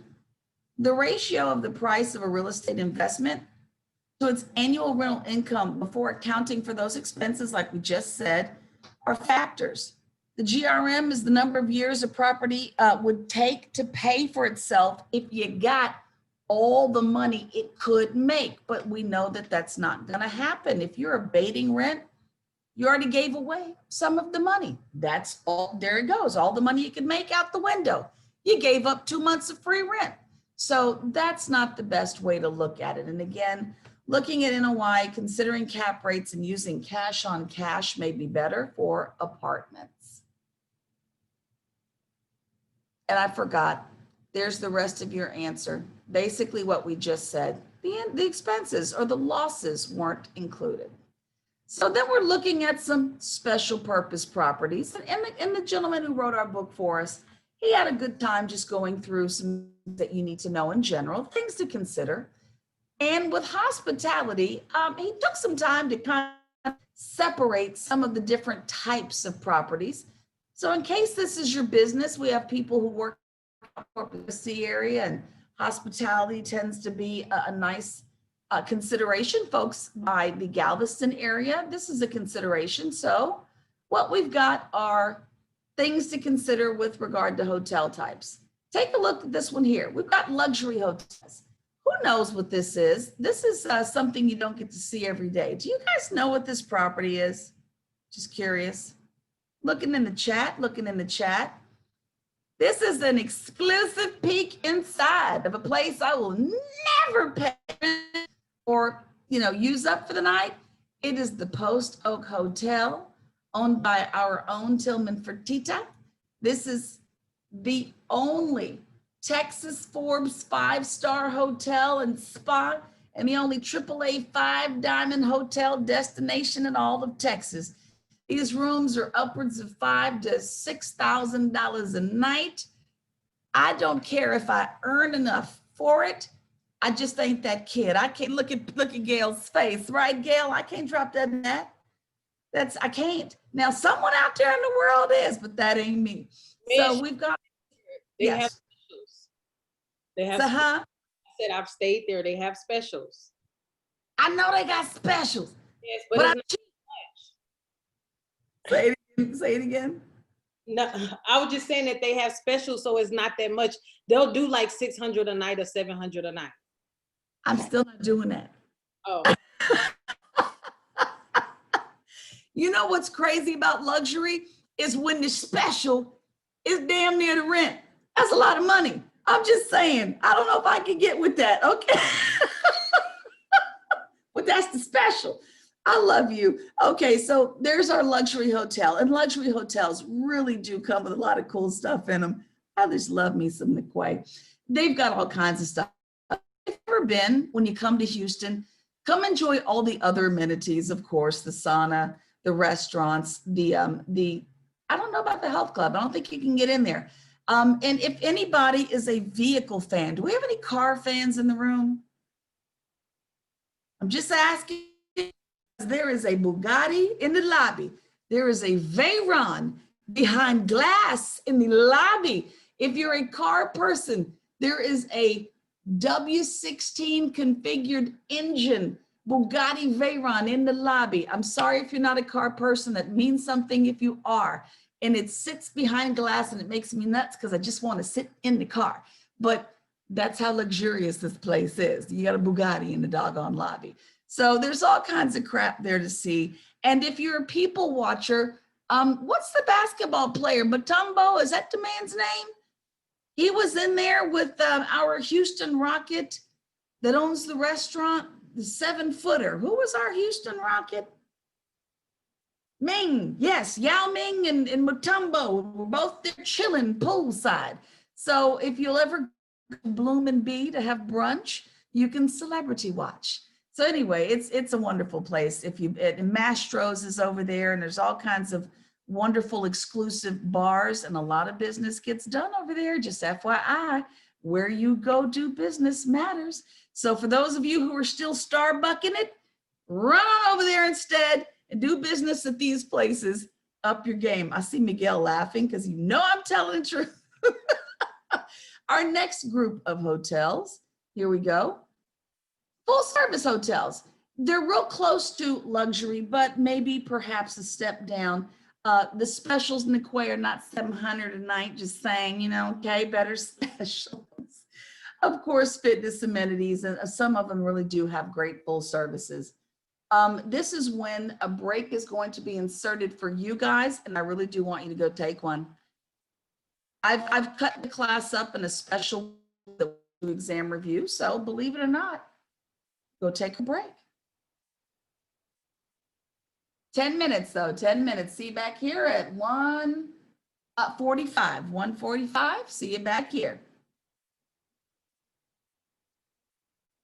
This is designed to help wake you up just a little bit after lunch. You sit too long, it's too hard to get active when you need to take your exam.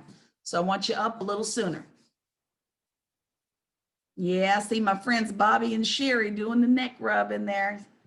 Got to wake yourselves up. If you can, go walk around and move, because you will be sitting for a while. Just try to get that circulation up. After lunch is very difficult. Yeah, I see sleepy there, Cheyenne. Y'all go ahead and move around.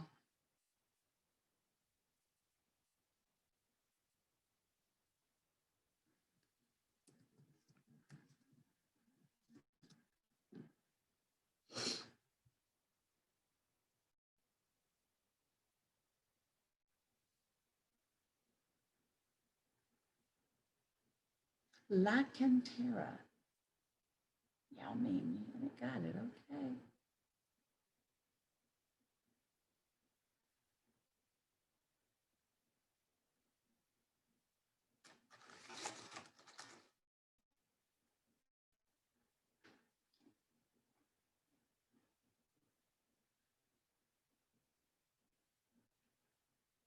Sharon, are you going to be okay sitting and not moving around, my friend? You okay? All right. Same thing with you, Patty, because I noticed you hang out during your breaks. You all right?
if time will allow, make sure you move around, keep yourself active and alert for your exam. Be sure to move around if you can.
Hey, Gerald, what you eating? Ooh, that looks good. I bought it at Costco. It's the tiramisu. Don't Yeah. say that. I love tiramisu. Is it good? Yeah, it's good. Yeah, that's good. I'm going to Carrabba's this evening, and yeah, I love tiramisu. They sell it there as well. Love that dessert. Nice. You come to Dallas often? Not as often as I should, and was getting ready to before the pandemic to, come teach in the area in person. Yeah. That changed, yeah. Well, it looks like they're gonna build that train, Dallas, Houston. They just I got. was going to take the bus. That's why I was saying I was getting ready to start teaching. I was going to take that direct luxury bus. Have you seen that one? No, no, no, no. And I was mentioning about the train. It looks like they're gonna build that train, the 2 hour, or actually not 2 hour. I don't Are they know. really going to do it though? I mean, they've been talking about it for years because there's something called the Vaughan Lane bus line. And the Vaughan Lane is somebody took a fleet of buses, gutted them out, and then put in there. Let me take this chocolate down. Gutted out the buses. And so it's not row after row after row of seating, it's row and then a space, kind of like they did the old movie theaters. They removed rows of seats and replaced the bus seats with like leather recliners. Each Right. seat has its own outlets for plugging in computers. It came Wi-Fi capable and comes with food service, for the trip to Dallas. And really, I had already booked. And then the pandemic hit. I was coming to Metro Tex to teach. Nice. Yeah. Good. But yeah, the Vaughan Lane was a direct line to get out there. It runs several days a week. And that's what I was going to use. Oh, I didn't know that. I mean, interesting. I'll put the word that I'm saying, Vaughan Lane, and I still get notes from them because they've been discounting, trying to get people back on the luxury bus. I believe it's Vaughan Lane bus line, and it's just a direct route. There's a couple of in-city stops from the Marriott downtown in Houston and a couple of other Marriotts, and then they hit the road and they go. Interesting. Yep, but direct line, and that way they can drive and you can still do your work, plug in your laptop and go. All right, guys, I hope you appreciated the earlier break. I know that felt a little weird, but I just want to keep you all circulating and moving because you've had lunch, you've been sitting, and it is difficult to just sit. And then I'm going to tell you, you have to sit for an exam. So we're going to do another kind of weird break just to keep you circulating. So let's keep going because we're pretty much almost done. And then we can exam review, let you get your areas prepped and whatnot, go grab your calculators, your paper, etc. Feel free to send me chocolates that look like those. And they were up, I don't know what happened, but they were up. There we go. There we go. Love artisanal chocolate. Truth of the matter is I won't eat them now. I'm on a diet. All right. So we're still looking at a few special purpose properties and we're looking at hospitality. We're going to dip into a couple areas in just a moment that are not hospitality, but this was a mental break and a little bit of fun. Then there was resort and convention hotels, large meeting spaces. Every time we have a conference, we're in one of these looking things. So good for meetings, banquets, weddings, all kinds of stuff. They've still got access to things like beaches if they're in certain cities, same restaurants and bars, just, a step down maybe in caliber, but they're still nice. And we've got, Nikoi, this is my budget, okay? I travel quite often, and so this is my budget. I'm right here. I'm at the extended stay, So I'm teasing, I do not go to extended stay. But the price line, I swear these are so similar to apartments, it's not even funny. These are designed for people that need to stay longer than a day or two or a week. They tend to be like around hospitals when people need to stay in town because of that a child in treatment. And one of the parents needs to kind of hang out. And so there's a kitchenette in the space, et cetera. And again, they're commonly located next to medical facilities. And even though I don't stay in extended stay hotels, I will stay at a room that looks like that. That's my budget right there. That's my speed. I'm greedy with my money. And there you go. Trust me, you catch me on the wrong day and I am right here, okay? Economy hotels. Now, I will not be doing the Motel 6 or the Super 8. I'm telling you now, those business models have changed from what they used to be. But super economical, very few amenities. They tend to be there on the freeway. All the noise you can handle is going on. They do attract very transient people, short overnight stays. And while I may not put it in the chat, is anyone brave enough to put into the chat who is typically at certain Motel 6s these days? I can't put it in there. I see John laughing already. I see Patty smiling suspiciously. All right, now there it goes. Thank you, Niquay. I can't put it in there myself, but you all know that. Look at Gwendolyn, Victor. Yeah, the business model, hi Carolyn, has changed quite a bit. So this industry, if you're going to get into it, you really kind of have to do a little homework. And vacancy rates do matter for them. Oldest profession, Peggy, professionals. Peggy was nice by calling them professionals. All right. And then with regard to hospitality, a property's competitiveness in the market might be determined by completing a property productivity analysis. And we're back to the Appraisal Institute, which is where we started this morning. And they have a list here of things that you're going to definitely need to consider. Some vernacular. I think I froze.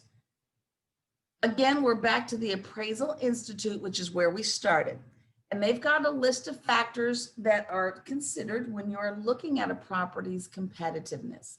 And so this is the RevPAR. This is the one that I find people are really interested in, the revenue per available room. There's some formulas associated with how you get the RevPAR, but it's going to be something hotel investors are looking for. But you've got how many rooms? Overall room decor and physical appearance. This really has a lot to do with what am I going to have to repair? What am I going to have to replace? Is there a microwave in every room? Is there a small refrigerator in every room? What will people be stealing? Y'all know that's a factor. What are these people removing from this room every time we have the towels, right? I've seen people load comforters in suitcases. I'm not trying to be funny, but things come up missing. Glass sets come up missing. Look at Michelle's face is like, what? And it is replacement of all kinds of stuff becomes a factor. Robes, pillows. And I will say there was a hotel in Aruba. If I could have ripped them off for every pillow, sheet, and blanket they had on that down, oh my God, that thing was so beautiful. I still dream about it to this day. If I could have stolen it all and gotten off that island with it, I question my morality because I might have, I don't know. But stuff comes up missing, and those considerations are part of what goes into that particular industry. But again, to the points our professionals have made earlier, you must know your business if you're going to do it. Will there be a chain affiliation, or is this going to be an independent operator? Don't know. And we're looking at the RevPAR a little more closely. The revenue per available room is the industry standard for performance. It gives you a way to quickly assess the hotel's ability to fill its rooms at an average rate. So it's found by multiplying, and we're not going to ask you to do this on your exam, but it is found by multiplying the hotel's average daily room rate by its occupancy rate. And so here's a quick example of what that might look like. So for a hotel that has 300 rooms, its average occupancy rate tends to be about 85%. And we all know this number has changed thanks to the travel industry taking a hit. The average room rate was $125 a night. And so we very quickly run this formula to get a RevPAR, our revenue per available room, of $106.25. So does that work for you when you're looking at how much money we can make versus what we are losing? And we will be losing. That's not anything that's on the exam for you, but it's there in case you get into that sector.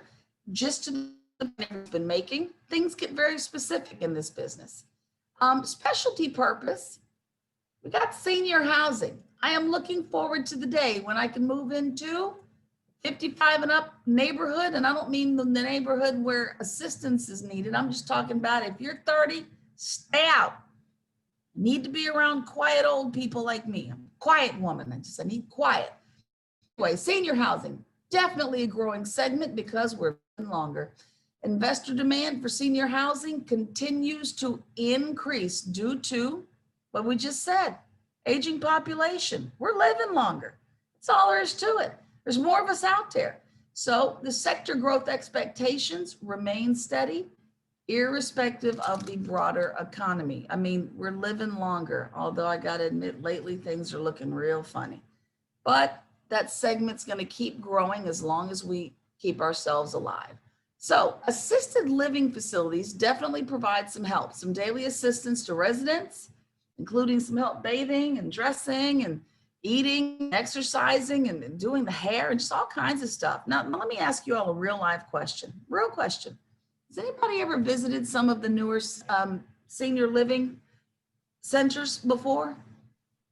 Has anybody ever had to? Michelle, what did you see when you visited? What was that like for you?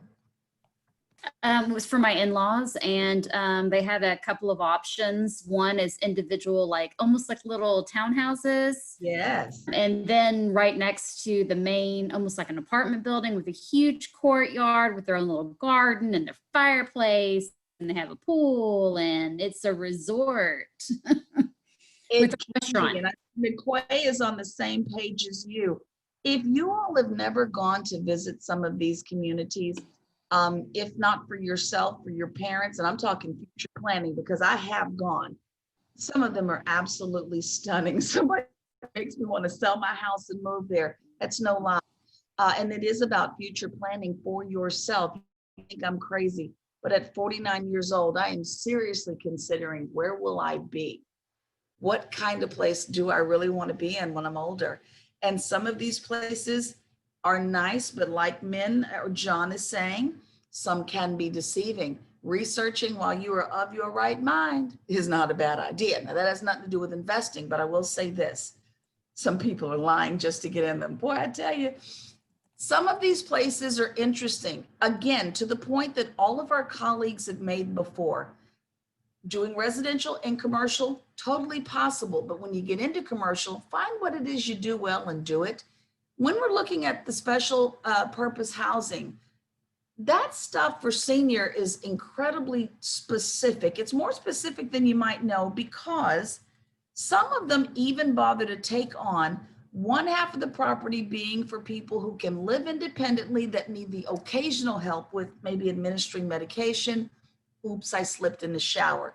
But the other half of the property is for people perhaps with early onset dementia, who may have some Alzheimer's or some sunsetters issues. And so those memory challenged people may stay on one side of a facility while other people who are much more independent stay on the other side. Other things to note, some of them do not let your grandkids in.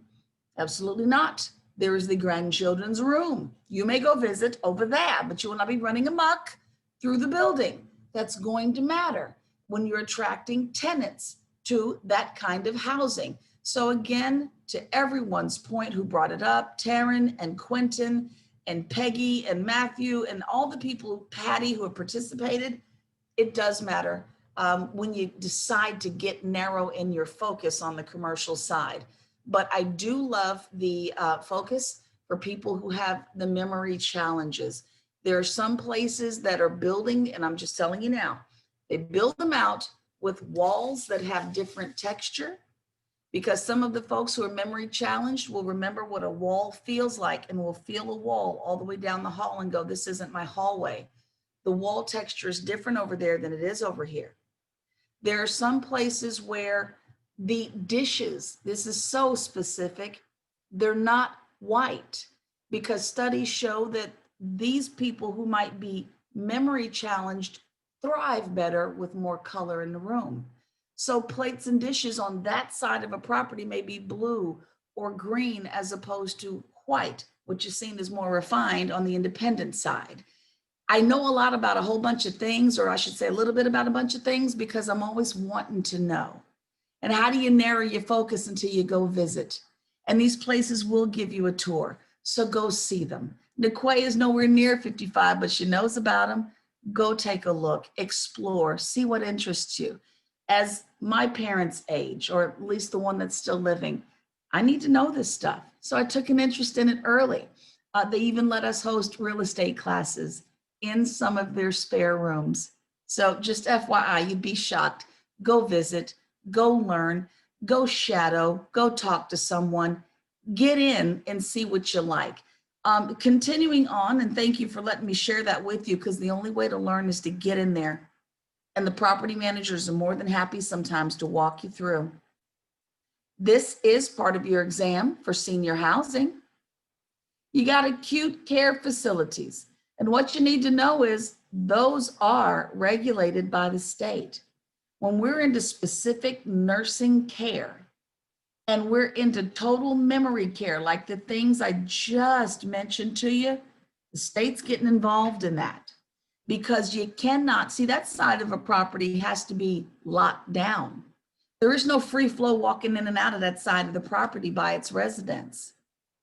There must be controls in place, those properties, for containing its residents. Liability is huge. That's a factor for the investors, my friends. So it's something to consider. Again, you need to refine what you're going to do when you get in commercial, but make sure you're familiar with, all the things that come with it. And I see someone has put something privately in the chat, a Forbes article. If you want to put that in there publicly for everyone to see, please do. It looks like something is pretty good. I don't know what the whole thing is about. I can't quite make it out, but there's a Forbes article someone's sharing in chat. If you can put it in publicly, that'd be great. And there you go. That's from me to y'all. Let's see, special purpose, senior housing, quick market analysis. And again, this is all over your book. So it's not something that I really have to do for you, because if you're going to specialize, then your book is your reference point to get a little more data. But according to CB Richard Ellis, back in 2015, your book is sharing some information from an article that was prepared by the Appraisal Institute. And they said the primary market area for senior housing is the MSA where the facility is located. So that's interesting. The MSA where the facility is located is what dictates the primary market for senior housing. So you need to see where they're at. Are they in suburbs? Are they in the heart of the city? Where are they putting them? And most of these are not deep in the city. Many of these are out of the way in quieter areas. Let me tell you now, from a logistics and responsibility standpoint, if someone who is memory challenged does get out, you need not be next to I-10 and I-45. You understand what I'm saying? That matters. So again, lots of things come up. Approximately 80% of senior housing residents come from areas close to their chosen facility. They want to be near home too. That's why some of that also matters. Who would have thunk it though? Lots of stuff comes up. And I do mean lots of stuff. And then some other things, couple of other notes, not anything heavy, because we are winding down, y'all. We are winding down section 1, commercial land. We are finally at a page 104 in your text. Commercial land, here we go. In general, land is either raw or improved. There we go, in general. Now we can mine for ore, and I get it. We can hollow the thing out, but in general, it's either raw or improved. Land, raw land is used for farming, agriculture, or it can be institutionally or privately held. We get that, we know that. Improved land might include roads and sewers too. It's not just about putting a building on it. So physical structures also attribute to improvements. Just keep in mind that sometimes it's not just about a building. Anybody in the house do land. Someone mentioned they do land around here. Who was that? Someone in the room, and I can't see, hold on, I'm scrolling. That was Taryn. Taryn, I'm going to ask you about special considerations for land, because I will tell you, of all the things I'm nosy about and know about, I don't do land. So what can you share, like, turning radiuses and things? What specifics do we need to keep in mind? Well, the biggest ones are location, location, but it's egress, right of ways. Just because land is raw doesn't necessarily mean there's not a bunch of right of ways through it, easements through it, access through other people's property or through your property to other people's property. Biggest problem I've got, I do a bunch of stuff along the coast, so that's what I've been working on lately and trying to put some deals together. Haven't gone through yet, but we'll see. But it's intercoastal waterway, what side of it you're on, flooding, and then the other big one is the environmental issues around taking land and doing something with it. You got to look for lizards and turtles and owls and everything else. Yes, is there a Houston turtle? There's not a Houston turtle, but there's a Houston frog. Frog, the Houston frog, yes. Can y'all believe we got a Houston toad, yeah. But can you also talk about, yeah, and John put the endangered species in there. We bow to the frog, y'all. Y'all see he's in trouble. Can you talk a little bit about rights and mineral rights and all the stuff that might also come up with land sale? Well, yeah, if you got big tracts of land, sometimes the minerals are with it, sometimes they're not. Most people will split them out. You just got to look and find out. Some people go, well, that's a really high price for a piece of property. You find out it's got all the mineral rights with it. And then that's a very low price. It's all how you look at it. Some people look at it and go, oh man, I want that piece of land. And they go, well, I want it because, the oil, they're pumping oil right next door, but you're not getting the mineral rights with it. So why do you want it? Well, what do you mean I don't get the mineral rights? I'm buying the land. Well, no, you're not. Right. And then what are we discovering? What can you tell me about? Because again, not my wheelhouse, just things I'm aware of. What can you